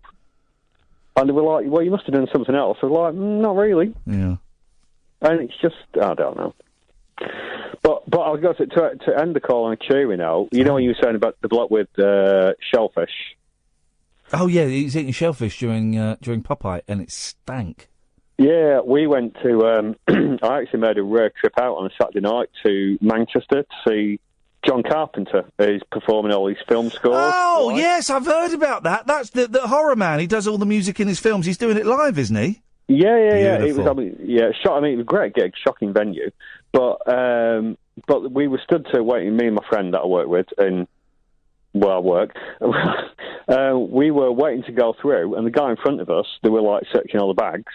And they opened the bag, and they were like, what's in there? And he said, well, it's fish. I went, you can't bring a fish to a gig. He went, well, I've bought that in bloody Manchester Market. Mackerel. Right, and honestly, he properly kicked off. And when, there's, a row of people, so they're all going through in the other queues, and me and my friend Eileen were just stood behind going, just sort the fish argument out. We want to get into the gig. You can't take fish. Is it fresh fish? Yeah. No, you can't take that into a gig. Well, they actually put it in a chili cabinet for him and said, you've got to come and honestly, you've got to come and get it at the end of the gig. True story. Oh, blimey, that's brilliant. Nice one, Carl. Thank you, man. Okay. Tutty bye. 0344 499 1000 is the telephone number. We call you back. I'm Iain Lee. This is Talk Radio. Unmissable late night radio with the original king of unconventional conversation. Make contact with Iain. Late night Iain Lee on Talk Radio. We'll get you talking. So, the I'm a Celebrity lineup has been officially announced. Oh, what a surprise Danny Baker isn't in it. There's a picture. He's tweeted the picture. Can we get that picture and find out who they all are? Because I didn't recognise half of them. And then that's probably all we'll ever... It's the first year in about 3 or 4 years they've not asked me to do it. And when I say asked, I mean like a proper official offer. They wanted me to go in last year. Was it last year or the year before? At short notice, someone had obviously dropped out and they wanted me to be the standby person. The standby person is brilliant because you get to go and stay in the hotel and you get paid the fee and you may never go in there. But I just didn't fancy it. Pete's on the line. Evening, Pete. Hello, Ian. Hello, Pete. What you got for us, boss? Well, I wanted to talk about the lonely thing, but first of all, I just want to say, is it me or is it weird that James is back on Talk Radio Say together? that again, Pete. Your line just dropped out for a second. Oh, I was just saying, it's so weird that and Ash are back on Talk Radio together. I know what you're trying to say, James and Ash. Your phone keeps dropping out, but yes, why do you think it's weird? Time travel? Oh, yeah, just because I would go to bed with them when I was like 9. I mean... It's a bit U-tree, but it is a bit. It is for those who don't know, James Whale is back Mondays to Thursdays, 7 till 10. James and Ash, and it is I'm kind of a geeky radio obsessive, Pete. So it is a joy for me to follow James Whale. It's good weird. It's just I found it weird. I think it's great. I think it's a genius bit of signing by the bosses, and you wait. James is just warming up now. He's just warming up 'cause he's been at the BBC for years, and he's doing brilliantly now. You give him a couple of weeks or a couple of months, when he's firing on all cylinders, it's going to be an absolute joy. Yeah, I look forward to it. But yeah, so I was calling in about the loneliness stuff. Yes. Yeah, because I was one of the many who tweeted you this afternoon. I see. Yes. Thank you for tweeting me. Yeah, no, I'm PDT on Twitter, so... Oh, OK, you're the one that just replied with, I'm so lonely. Yeah, I mean, I elaborated on it a bit afterwards, but yeah, no, that was my first instinct. It's like, yeah, absolutely, it's... And it's funny, isn't it? We make up, we make up people's backstories and what's going on. And you look very jolly in your picture, and you've always, as far as I remember, your tweets have always been very positive. So I make up this story that you're happy and and all of this stuff. And it was a real, you sending that to me was a real shock that made me think, oh, this is actually probably going to be a bit more widespread than I had first thought. Wow, okay. So I appreciate you sharing that with me. Well, yeah, I mean, I guess that just shows that, the social of ourselves we put across on social media isn't, I mean, you look at that, that's one of the things that can get you so much down on Facebook and things. You look and everyone's posting pictures from parties and having fun times, and yeah, I guess it's one of the things actually. But would you want to go to parties? I know I wouldn't. Not generally, I think I'd like to be asked. Right, yeah. Yeah, I mean, because like you, I find the small talk thing so difficult. I mean, I've been looking at going to you go to meetup.com and there's hundreds of interest groups and things, and you look at going to them and you just think, well, yeah, but I'll turn up and I'll just sit in the corner. Yeah.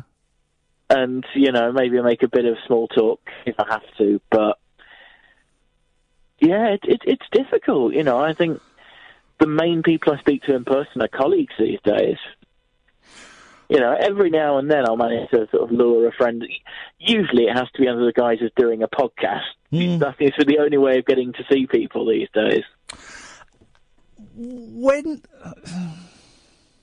When do you feel lonely? Because I don't feel lonely now because I'm doing this show and I've got Kath and Ed through there and I'm constant stream of people to talk to.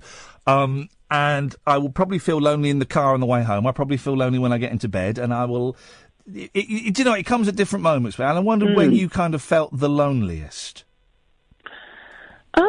I mean, I guess, you know, the loneliest is when everything's. I mean, it's like Don was saying a few years, you know, having constant sort of sources of distraction. And then, you know, you get to the end of the night, you turn everything off, and I mean, that's when you're at your loneliness, I suppose. That's when a lot of things are the way, you know, because, you know, I suffer from depression and the like. It's, yeah. I'm beginning to wonder if there is and this is just me guessing. I'm guessing stuff here now, but I wonder how strong the correlation between the two are, the loneliness and the depression. It definitely doesn't help, does it? I mean, you sort of, you certainly feel like you're pushing people away. I think Penny was saying, you know, you don't impose upon people. You know, you sort of assume that they're not going to want to deal with it, really, you know, that they've got their own stuff going on. And yet, yeah, sometimes you do just want someone to reach out. I wonder if there is... I've given it a lot of thought about my own personal situation, and I haven't been able to come up with a solution. I don't know what the solution is. The solutions that I tend to use are distractions. Like going and playing, you know, Xbox for a couple of hours. That's a distraction for 2 hours. Or, surprisingly, when I go out, if I'll go and walk the dog for an hour, I don't actually feel particularly lonely then because I am on my own, but I'm doing something, you know, I find it actually quite creative taking the dog for a walk. I get lots of good ideas. So I do distractions, but they're all distractions. Sitting and reading a book or watching a film or playing a video game is a distraction for me. Yep. Yeah, no, and you know, as I say, you know, I've got sort of 200 odd friends on Facebook, 500, and on Twitter, and none of it matters in the, you know, you'll sort of have a few people who you'll chat to, but generally, you know, you can have the numbers on social media don't mean anything at all. No, they mean nothing. You know, I could go on Twitter, you know, when I get home and say, guys, I feel really lonely. And I'd have 100 people who would get in touch and say, Ian, here's my number. Or I'm just down the road from you. Why don't we meet up? But that doesn't satiate, that doesn't fulfill the emptiness, if that makes sense. No, I mean, and, you know, I rarely get that, to be honest. You know, if on the occasions I do reach out and sort of, you know, who wants to do something, it's you know, because it's always short notice. Everybody's busy, you know. It's, yeah, so it's, I don't know what the answer is either, No. you know.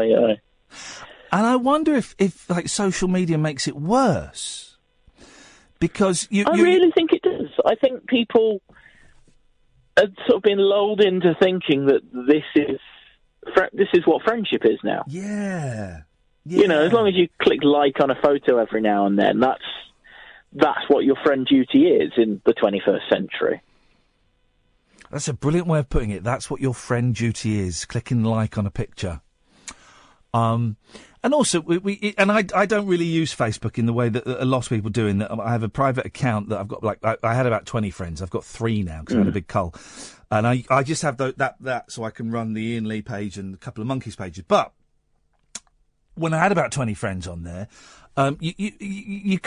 people constantly post pictures of them having good times because that's what it is. They don't post a selfie of them sat at home looking miserable, going, "Oh, I'm eating a microwave lasagna and I feel sad." They're posting pictures of them on holiday or at fancy dress parties or, you know, stuff like that. And so, I think it creates a false image of how much fun everybody else seems to be having. Absolutely. It's like what you said at the start of the call, you know. I mean, of course, yeah, my profile picture's me in somewhere where I was happy and jolly and, you know, because that's what we do. You know, we project this image of ourselves that isn't we're always feeling. It's, yeah. And very kindly, I've had lots of, since I kind of brought this up today, lots of nice people have been in touch on Facebook, and I'm aware, on Twitter, and I'm aware that Twitter is a slightly different experience for me than it is for a lot of for you, Pete, and for a lot of the listeners, because I've got 50,000 followers on there, and I have a profile, but lots of people have said very nice things, and I appreciate that, and that's very kind, but I'm not going to phone those people up, I'm not...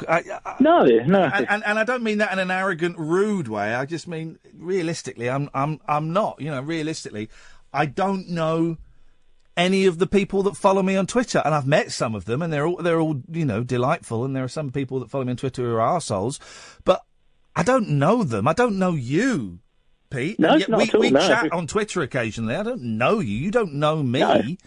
No. And it's a false environment, and I just wonder how healthy that is for us, and how healthy it's going to be for future generations who, Twitter will always, and Facebook will probably always be a part of my boys' lives, and whatever new things come along, and I just wonder. Yeah, whatever replaces them.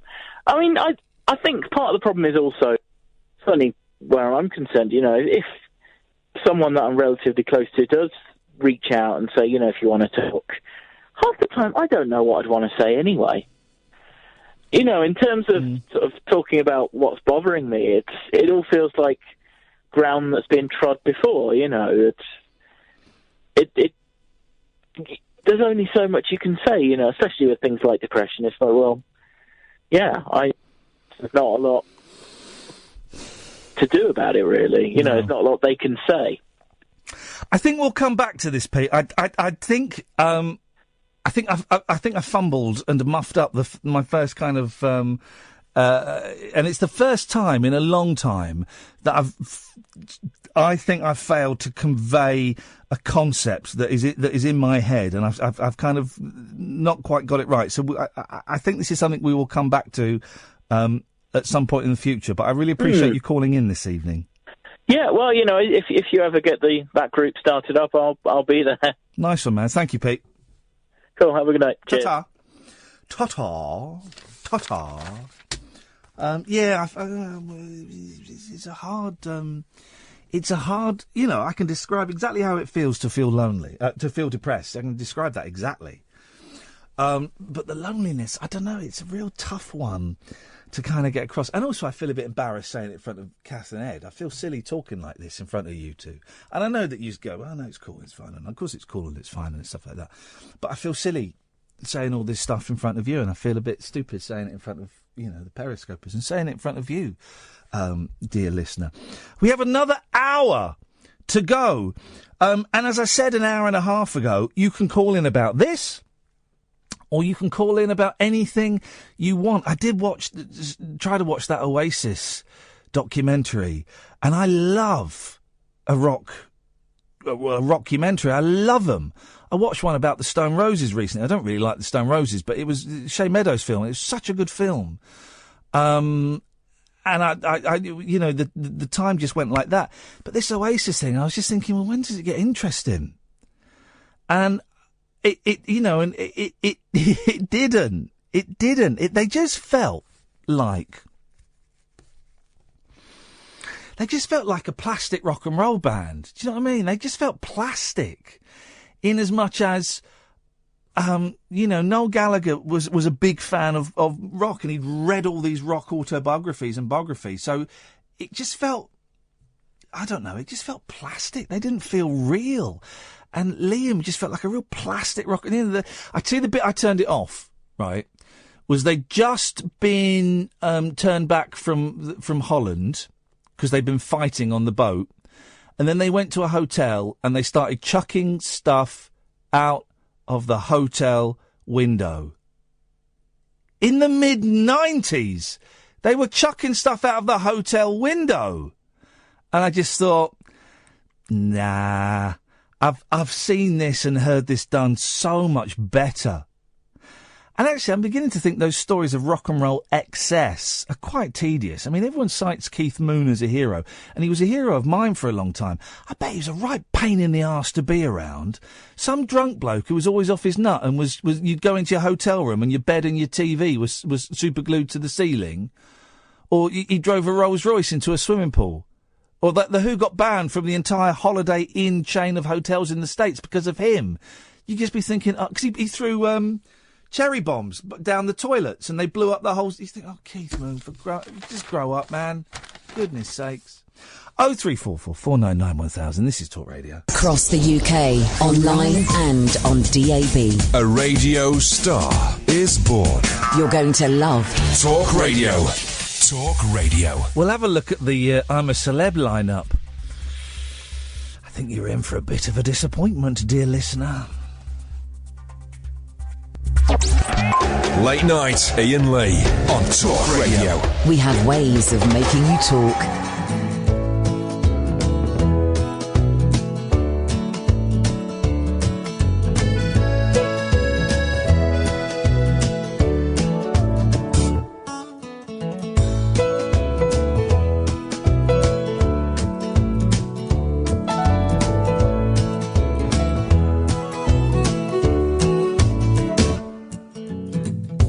If I had $1 million, if I had $1 million, well,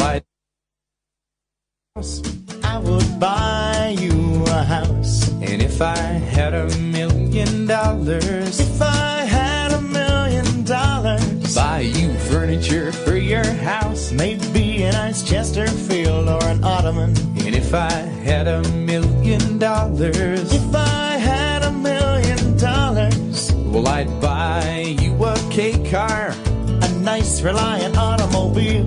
And if I had $1 million, I'd buy your love.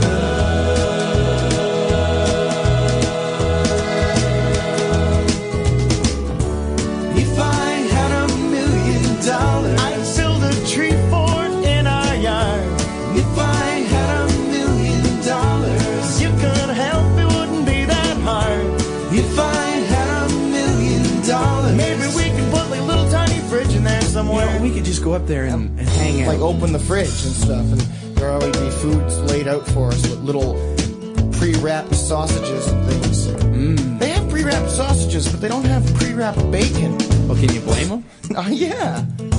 If I had $1 million, if I had $1 million, well, I'd buy you a fur coat, but not a real fur coat, that's cruel. And if I had $1 million, if I had $1 million, well, I'd buy you an exotic pet. Yep, like a llama or an emu. And if I had $1 million, if I had $1 million, well, I'd buy you John Merrick's remains. Ooh, all them crazy elephant bones. And if I had $1 million, I'd buy your love.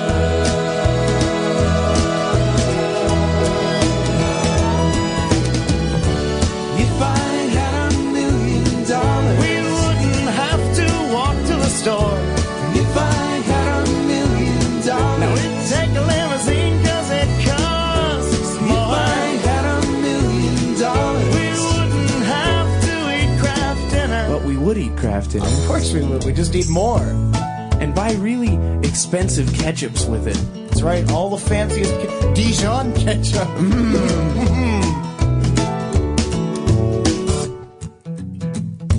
If I had $1 million, if I had $1 million, well, I'd buy you a green dress, but not a real green dress, that's cruel. And if I had $1 million, if I had $1 million, well, I'd buy you some art, a Picasso or a Garfunkel. If I had $1 million, if I had $1 million, well, I'd buy you a monkey.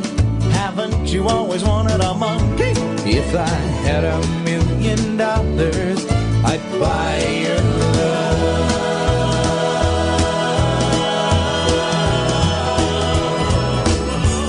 If I had $1 million, if I had $1 million, if I had $1 million, if I had $1 million, if I had $1 million.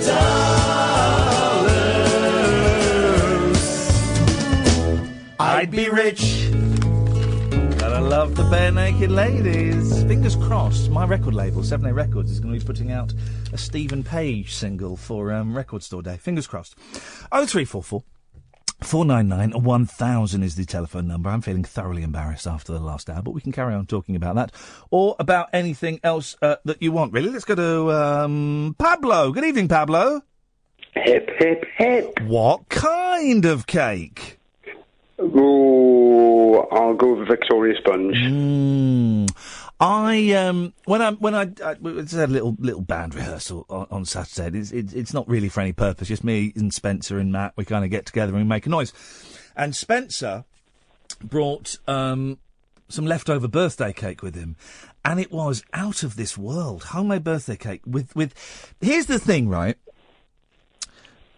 There's never enough of the buttercream on a cake. Why can't they just make a cake out of buttercream? Well, I'm going to be contentious here. I'm not a fan of the buttercream. I prefer the real cream. I don't know if you're familiar with a blurt caca. Blurt? Hang on a minute, did you say blurt caca? A blurt caca. It's a type of cake. I believe it's. Is it cacao or is it cacao?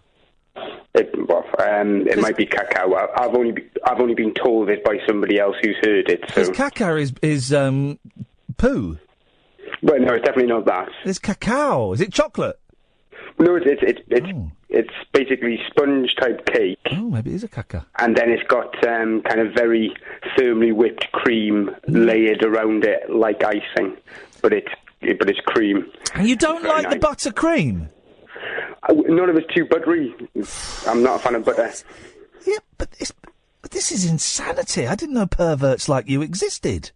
Keep it on toast, that's what I say. Oh, man alive. Well, in that case, I'll have a cake made out of entirely made out of buttercream, and you can have a cake made out of caca.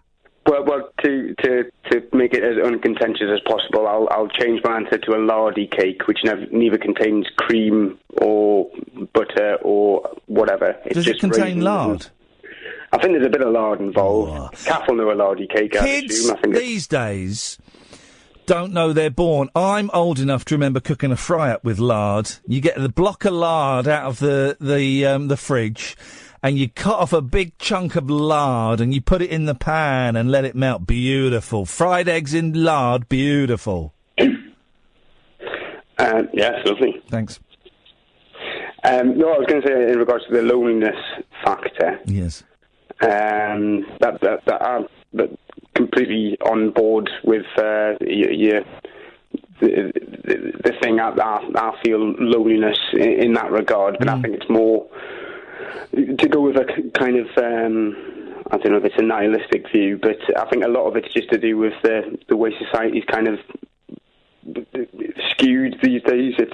It's very kind of how does it help me? It's a very self-centered kind of well, I don't know, the opposite of altruistic. The kind of the way, I don't know if it's the way the media specifically or the way it's selfish, but I think in some ways it's orchestrated by people in power to kind of devise people away from concerning themselves with what's going on, like on a national level, and it breaks people down to. Oh, well, I mean, yeah. I mean, the fact that we're all more concerned about, oh God, I don't know, Kim Kardashian being robbed as opposed to, cuts being made to the fire service, for example. Yeah, then on top of that, you end up with a situation where what's seen as real news, which is essentially the poor being turned against the poor. Yeah. Sorry, 2 seconds, my tumble dry is just going round. Hey. Turned it off. Thank you. But you have the kind of like poor against the poor situation, and I saw a clip from, I think it was Sky News, that was on yesterday, and it was about medical migrants, people who come into the country to use the NHS. And the news production was very much bent on the idea of it costs millions for the NHS. I think it was 500 million. And they had 2 doctors on to say how much of a bad situation it was. And both of the doctors came on and said, it's not a problem at all. If anything, it's 0.5% of the medical expenditure for the entirety of the NHS. The real problem is the private contracts. Yeah. And these governments being, companies building hospitals and then still being paid back like 10 times the value of the money they've paid to build a hospital. Years It's all later smoke because and of the mirrors. It's all it's magic. It's the tricks magicians do. It's distraction, so you don't see the trick take. You're looking at the hand being held up, so you don't see the other hand playing with the cards. Well, It's all about. I think a byproduct of that, which is something which I think obviously, if you work on the basis that it is a kind of knowing ploy by the government, I think a byproduct of that they're not aware of is the fact that it will engender a kind of loneliness in society, because if everybody's like looking out for their own and turned against everybody else, then what hope do you have as an individual? If everybody's out for themselves, then you yourself are out for yourself. If it's a sociological level, then we're all, tarnished by it. Yeah, maybe. I'm not sure. I totally get that, because I've done like volunteer work and stuff, and so even when I have been out looking out for others, I still felt lonely. Do you know what I mean? I used to go and volunteer at Great Ormond Street, and I did, there was such nice people there, but I didn't know how to hold a conversation with them. I didn't go out with them for a drink afterwards. Oh no, I mean, don't get me wrong. I mean that I stand by with what you're saying. I mean, I work with people with learning disabilities, so it's quite seen as altruistic work. But at the end of the day, I get paid for it. So, I'm aware of the fallacy in that sometimes. But I think everybody does feel lonely, and I think it's something that, affects everybody. But I don't, this is the thing, I don't know if it does affect everybody. There must be some individuals who aren't lonely. I make up there must be quite a lot of people who aren't lonely. You could argue it's like possibly on a philosophical level, it's an intelligence thing. It's a sense of ennui.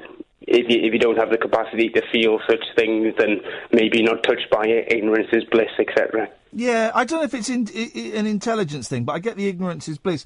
But no, there like an emotional intelligence. Yeah. Not necessarily. Because I know some people who, I'm not a believer in the supernatural or certain things, but I think empathy. I think there are a lot of people out there who just really do feel other people's emotions to a point where they're almost incapacitated by it.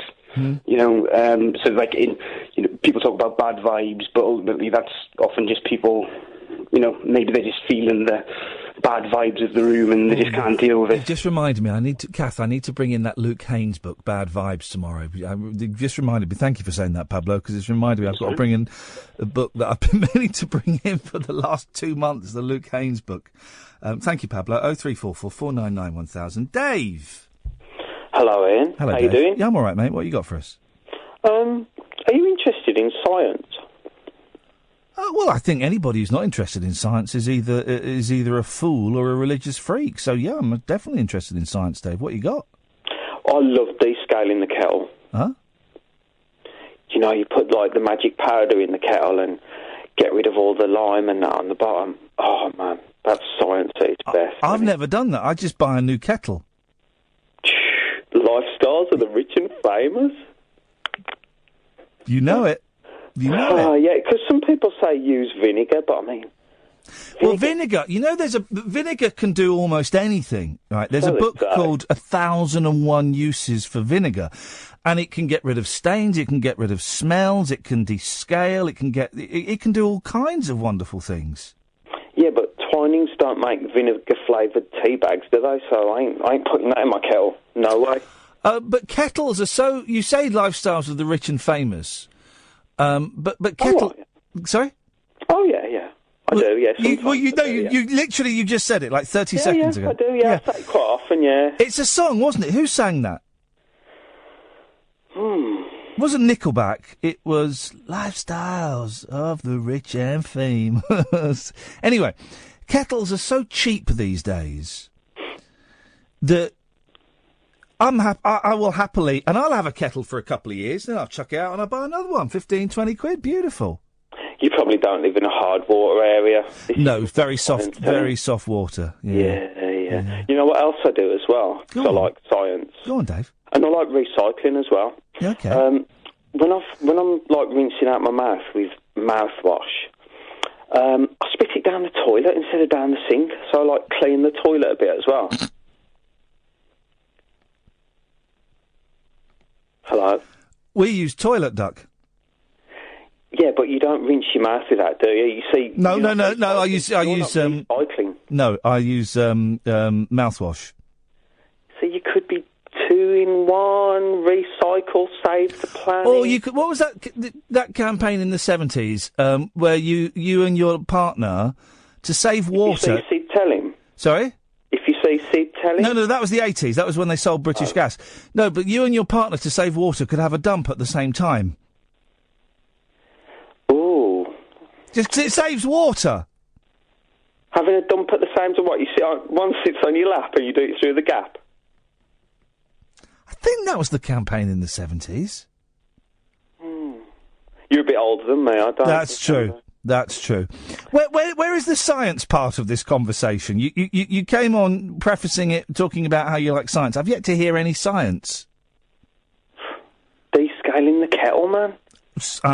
You don't think that's science? That's not an equation that someone's thought long and hard about? No, that's home economics. That's not science. So you're saying home economics isn't a valid science? No, of course it's not a science. You don't study the four major sciences: physics, biology, chemistry, and home ec. This is taken quite a patronising turn, I feel. What are you going to do about it? I'm going to ask you another question. Are there any things that weirdly soothe you? Any things that weirdly serve me? Soothe you. You said serve. I'll apologise fully and frankly. The question I meant to ask Apology considered. Tell me when you've fully considered it and then I'll continue. Well, I'm off tomorrow. So you'll have an answer by Wednesday. Does that mean I've got to hang up, or can we go on to You another can question? continue. You can ask me the question you intended to ask. Okay. Say when. Now. Are there any things that weirdly soothe you? For example, one of mine is I enjoy sharpening a pencil. I tell you something. Is that Freudian? No. It's no euphemism. I purely enjoy sharpening a pencil. The thing that will get me to sleep is listening to a football match on the radio, but one where you can where they've really mic'd up the audience, so you can hear the it becomes like a sea of noise, and I find that very soothing. Because they say that putting a Hoover on gets a child to sleep, don't they? Or if they're unsettled, Put them in the tumble dryer. No, I didn't say that. Another one that soothes me as well is the old classic of just having a little poke round in your ear with a cotton bud. Oh, man. That's so relaxing. And isn't it a joy?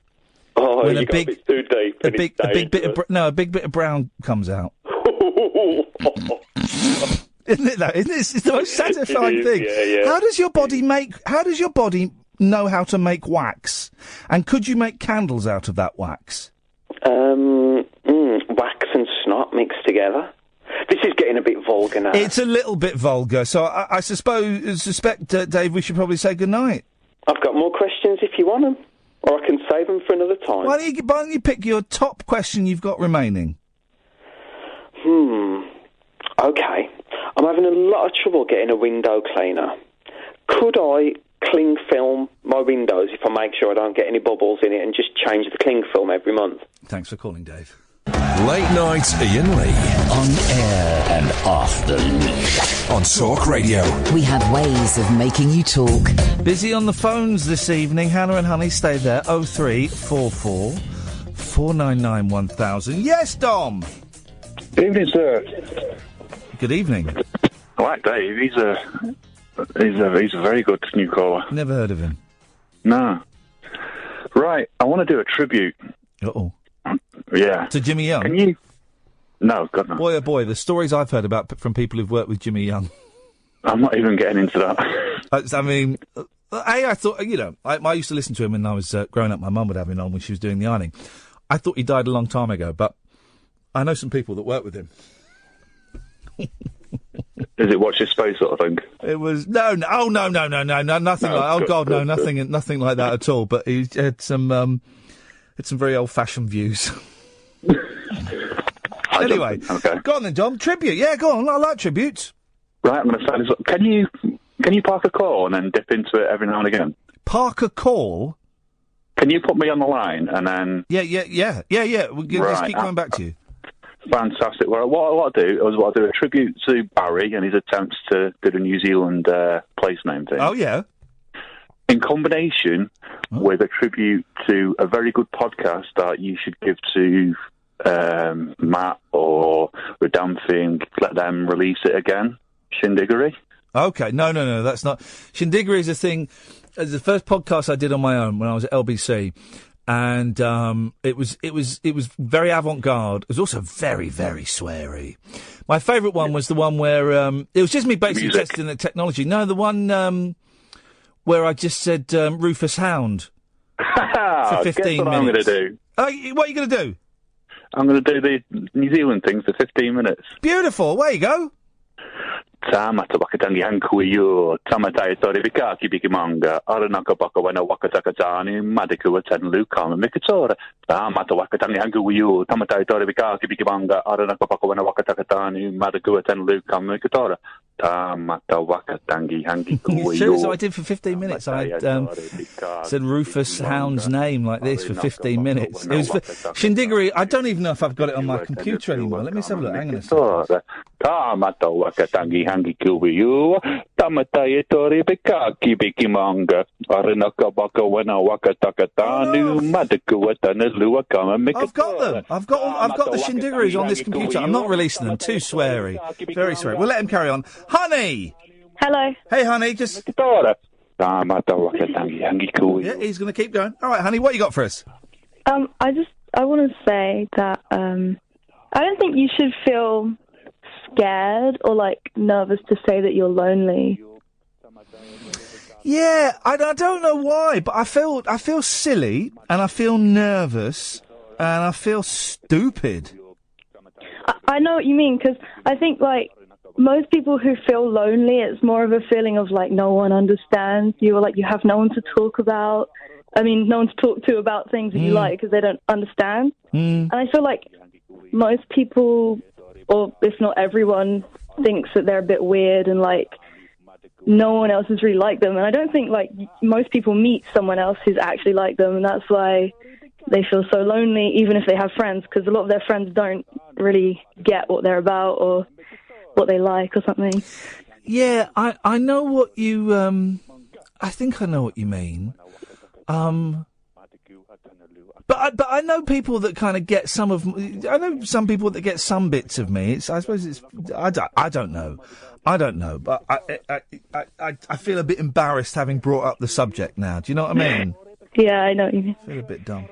Also, you were talking about the internet earlier making it worse. I think it does in some ways, but only because, well, for me, I've made a lot of friends on the internet who are basically clones of me, who understand everything I feel and things I like, and we can talk about deep things and stuff. But it kind of is like a tease because most of the time they're on the other side of the world.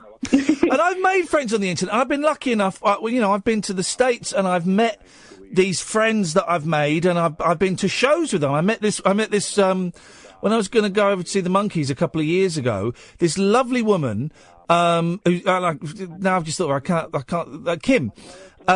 She said, "Oh, well, my husband was going to come to a show, but he doesn't really like them. Would you like to come to this show with me?" And I was like, it went against everything that my body and my mind was saying. And I went, yeah, okay. And I met Kim outside this theatre in this little town outside of New York. And it was brilliant. And we sat and we watched a concert. And at the end, I said thank you very much. And we shook hands and we hugged and we took some silly pictures and we walked away. And the internet is great for things like that, you know, for things like that. But you know, I've not seen Kim since, and I won't see her again probably. You know, it wasn't a close friendship. It was a friendship via email, and we spent 2 hours together watching a concert, and it was all lovely and weird. So the internet is good, definitely. It has its benefits, but I wonder if it makes us, to a certain extent, hang on. No, we're still going. If it makes us some of us more isolated, I don't know. It has, like all things, it has good things and bad things. Yeah, I find I honestly think that everyone is lonely, or everyone has moments where they feel really lonely. But some people find it much easier to kind of distract themselves from it and have more friends and more opportunities to go out and not feel lonely. I don't know. It's a tough one, isn't it? It's a tough one to try and get your head around. Yeah. I'm just looking. I haven't got all of the Shindiggery. I've only got some of them. Anyway, it was a load of rubbish. It's never getting released again. Honey, thank you very much. 03444991000. The wild man of late night radio is back. Iain Lee on Talk Radio. We have ways of making you talk. Someone who knows my history better than me, because now I'm thinking, have I got all the Shindiggeries or not? I've got 1, 2, 3, 4, 5. I've got 5 episodes of Shindiggery. Was that all I did? Because I remember it feeling like a good idea at the time, then actually being quite hard work. Can someone let me know? Did I only do 5? Because if I only did 5, I've got them. And maybe I do put them out. I'd need to have a listen to make sure there's nothing too embarrassing. I mean, they're rubbish. It's not like, Smile or anything. It's not some great lost album. Hannah! Hello! Hey, Hannah, what you got for us? Who's that on the other line? It's Dom. What you got for us, Hannah? Yeah, with depression and all that, and I think they're definitely linked. What, the depression and the loneliness? The loneliness. Go on, tell me why. Well, I think, with me, anyway, I find that many people don't understand what it is you're going through. But specifically with, they don't suffer with depression themselves. Yeah. And they don't fully understand it. And with me, although I've got Ray with me, my family in particular, no one else suffers from depression. They say to me it's quite a selfish thing to have. Yeah, some people can perceive it as that. Yeah, that's a shame. When I took my overdose, back in 2009, they still keep blaming me, saying it was a selfish act, which I guess it was. But even now, they still judge me for it, and there's friction within the family because of it. And I feel incredibly lonely in it.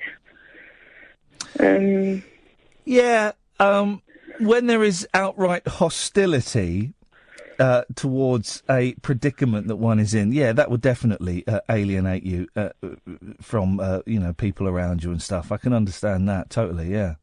Yeah, and I find it hard to talk about sometimes, but my family are involved in such a heavy religious church that I hardly see them. Although I believe myself, I'm not involved in a church or anything. They never come to see me or anything like that. And they say it's depression is controlled by the devil and all that, and I just feel dealing with people like that whose whole understanding of a medical condition is grounded in fairy tales like that, then that's not going to help anyone, is it? And I just feel when my own parents tell me that, I feel incredibly lonely, and the only person I've got is my partner. And the only comfort I get is listening when I'm, going to bed and I turn the show on, is where I feel like I'm not totally on my own. Well, you get to listen to lunatics like this. Yeah, which does cheer me up. And aren't we a weird lot that we can find a bloke doing this for 15 minutes? Aren't we weird that we can find that funny? I know. It's nuts, isn't it? Yeah. Hannah, I appreciate you sharing that with us. Thank you very much. That's all right, no problem. I hope this doesn't give you nightmares. I mean, I really...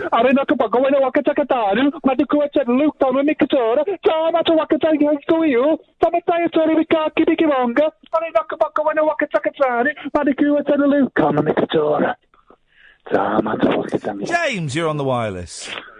Hello, mate. Hello, James. You all right? How's it going? It's all right. What you got for us? No, I'm just. What's your language? What's your language, James? Go on. That's a yellow card. Sorry, mate. No, go on. Just be careful. No, I'm just saying. I'm a homeless. I live in a tent, and you make my night. Well, you make my night, mate. Where are you living in a tent? Yeah, in Bishop Auckland. Flipping hell, man. That must be freezing. That's good, mate. I've been doing it for a couple of years now. How did you end up in a tent? I was working as a carpenter. My governor went bankrupt, and the place I was living in wouldn't take DSS because I'm not mentally ill, not on drugs, not pregnant, stuff like that. You sure you're not pregnant? No. Okay. Definitely not. And the class was non-vulnerable, so I just travel around fruit picking and warehouse work and crap like that. But you back on the radio, make my night, man. Well, that's very kind of you to say, James. But, you say fruit picking and stuff. There ain't much fruit picking going on, in November. No. Blimey. So what are you doing, what are you doing to get money now? Big issue. And how much do you make from that?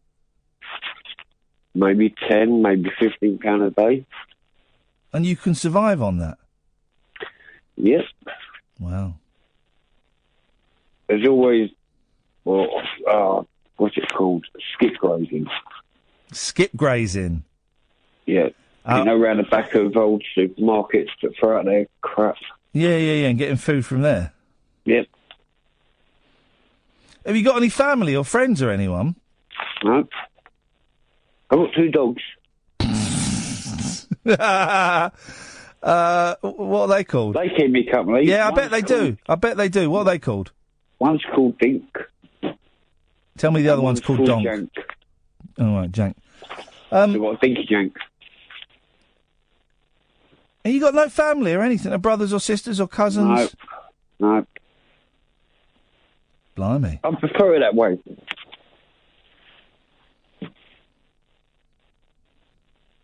It's just travel and work. That's it. If I find work, I work. What's the tent like? It's a little 2-man tent. It's all I've got a black mattress, I've got a DAB radio, that's how I listen to every night. Are you working that on batteries? Yeah. Because DABs eat batteries, man. No, because you go to a pound shop, you can get 4 for £1. Oh, okay. You just don't waste your money on batteries to listen to this rubbish. Well, no, you cheer me up no end, mate. I'm glad to have you back on the radio, bruv. Well, thank you, James. I appreciate that. You do cheer me up. Do you not get any hassle from anyone living that lifestyle? No, because I live in woods or graveyards. Graveyards? So, yeah, no one goes to the graveyard at night. Oh, I suppose not. No, mate. So it's nice. It's sort of sheltered, out of the way. No one goes around there every night. And yeah, I've been doing this for years now. So what happens when you get a bit older and it becomes a bit, a bit of a strain on you? You just carry on. How old are you, James? What are you? I make up you're the same age as me, 43. I'm 42. 42. Close. 42. Born in 73, mate. What a year, James. What a classic year for babies. The 80s was a good year. The 80s was a good year. And who do you speak to? Do you speak to people? Oh, the occasional person who comes up and buys a big issue, but other than that, no. You sound, Hang on a minute, James. I've got to check this guy's still going. Luke, I'm a guitar. Yes, he is. Sorry. He's a brilliant geezer, man. Isn't he? should bit of drum and bass beyond that. That'd be fine. And, you sound like you're kind of resigned to this... Not even resigned to this lifestyle, that you kind of enjoy it. Or is that you just putting it on a bit for me? No, I've been doing this for so many years now. As I said, I can't get home. How many years? Because since I was 22. Flipping heck, man. That's 20 years. 21 years. Yep. No, there's got that. No. There's got, even in Theresa May's cold, uncaring country, there's got to be something available to you. Places I've gone and councils I've gone to. I've been to so many different towns. Because I'm not mentally ill, I do get medications for depression. Yeah. But because I'm not present, I'm not on drugs and crap like that, I'm classed as non-vulnerable. But you're living out in a tent. Yeah, I know. But because I'm there fit must and be healthy, something.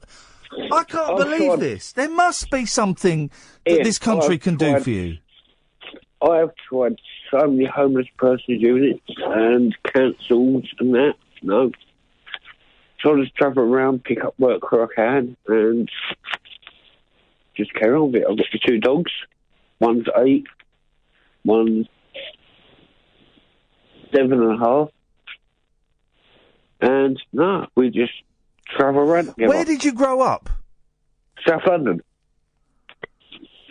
Whereabouts in South London? I was born in Roehampton and grew up in Brixton, Cold Harbour Lane. And what happened to your family? My dad died when I was 14. Mum died when I was 13. And I've got no brothers, no sisters. Oh, man. So it. I feel we've let you down. No, you ain't. I feel we have as a society. No, last lifetime. Look at... I've been homeless for so many years, right? Yeah. Never bothered me. Because you got children in Africa who have to walk like 8-9 miles to get water. There's the great Ricky Gervais line, isn't there? Well, why don't they just move closer to the river? Which is a terribly wicked joke, but hang on a minute, James. Yeah, he's still going. Well, I'm touched that you find this nonsense. I'm touched you find this entertaining, James. I'm really pleased. No, you fired up my evening, man. Seriously. Thank you, mate. That means a lot. You give me a giggle. You give me a chuckle. Thank you, James. You'll call again, yeah? Yeah, I will do. Nice one, man. Take care. All right, mate. You have a good one. Bye, mate. Wow. I mean, I feel like, you know, it's still going on. Yeah. I feel as a society we've let him down, haven't we? I mean, I know he sounds happy enough, but we're supposed to feed and clothe our most vulnerable, and he's living in a tent. Hey. Last 15 minutes, 10 minutes of the show. 0344 499 1000. Late night, Iain Lee on Talk Radio. We'll get you talking.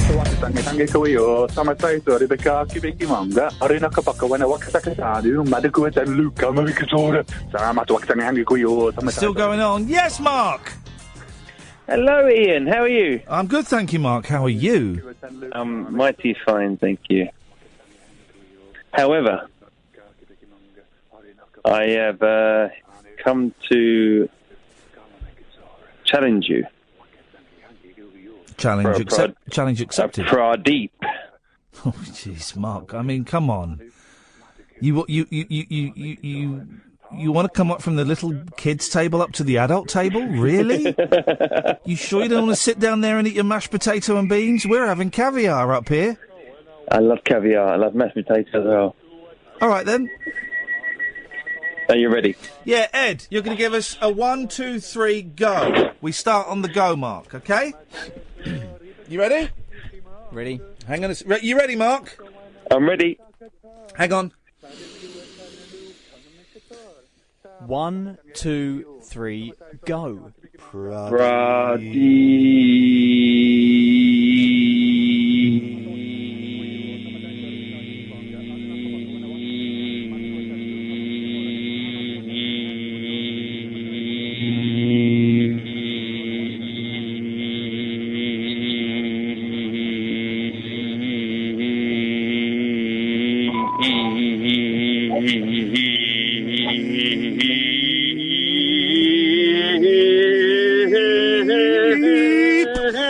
You were taking breaths!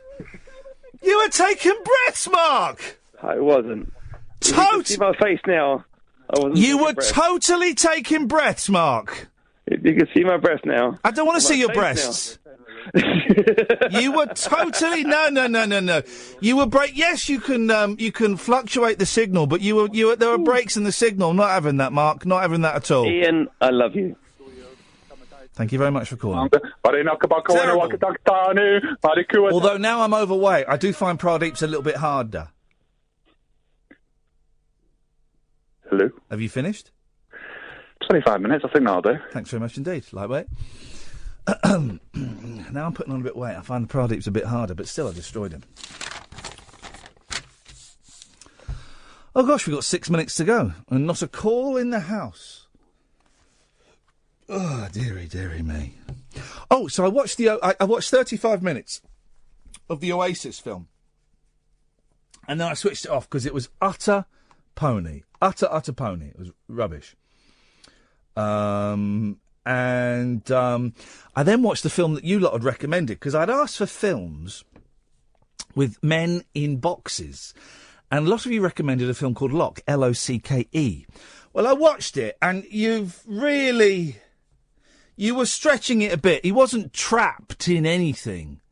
He was in a car, and he was driving, and it was good. I enjoyed it. It's got a bloke called Tom Hardy in it. I don't know who he is, but I kind of enjoyed it. I didn't think it was as clever as it was trying to be. Basically, he's driving from one place. The whole film's set in his car, and it's him talking on the phone to his wife and to the woman who's having his baby and to the bosses of the concrete factory. And I enjoyed it. I'm going to be a harsh critic here now. I enjoyed it, but I found it a little bit dry. I found it a little bit dry, if I'm completely honest. But, tonight I watched the film. Tonight, this afternoon, before I came into work, watched a really scary film. Really scary. It's called Don't Breathe. It's brilliant. I really enjoyed it, actually. And it's about these three young hoods, right? But they're they're good-looking young hoods, right? They're like trendy thieves, and they fund their lifestyle by breaking into houses that the good-looking guy, his dad owns the security company, and so they break into these houses and stuff. And then they're going to do one last job. They're only kids; they're like 20 or something. They're going to do one last job, and they break into this old house in the middle of nowhere. And the guy that lives in there is a blind ex-soldier. Right. And it's wicked. Because he's blind, but he's got ninja skills. He's an old soldier! Probably Nam. He's got wicked ninja skills. Right? But actually, I thoroughly enjoyed it, and there's lots of those moments where you go, oh, Jesus! There's lots of those in it, and there's a nice little twist in the middle. But I thoroughly enjoyed that. And it wasn't proper scary. I was a little bit spooked, but it wasn't proper scary. And I don't think I'm ever going to be properly scared by a film ever again. I don't think it's possible for me to be scared by a film ever again. I remember the last film I was scared by. Was it Jeepers Creepers or was it Wreck? Jeepers Creepers was scary for like the first 3/4 of it, and when you think he's spoiler alert, when you think he's like a man, he's just like a pervert man. But then when you realise he's got supernatural powers, it stops being scary. When it was just a bloke in a truck with a cave, then you think, oh yeah, this is actually this is scary because it could happen. When he started flying, I thought, oh. I've lost the fear factor. So I don't think... Wolf Creek I found scary, but only... It's the genre known as torture porn.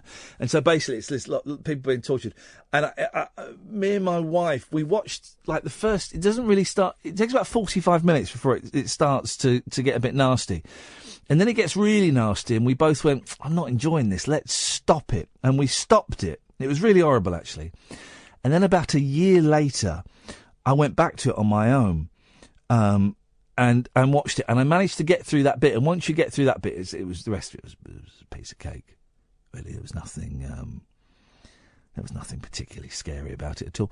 So it does make me think that I'm never going to have that fear thing. I'm never going to watch a film and be properly scared. You hear about people going to see The Exorcist and being scared when it first came out, people being traumatised, people fainting in the cinema. It's a bit rubbish, The Exorcist, now, isn't it? It's a little bit rubbish, really. Your mother does go to hell. Yeah, maybe she does. What's it to you, devil child? What's it to you? What my mum gets up to in hell is nobody's concern but hers. Well, dear listener, we come to the end of another show. I'm not in tonight, Tuesday night. Jake Yap will be in, and I'll try and remember to tweet so you can all listen. But I may actually be asleep. When he's on. So there you go. Don't forget to download the podcast, please. If you like it, share it with people. And if you don't like it, well, share it with people you hate. I don't care. I shall be back on Wednesday night at 10 o'clock. Until then, from me, Ed and Kath, ta-ta. Talk Radio, digital debate for the UK. Talk Radio. We'll get you talking.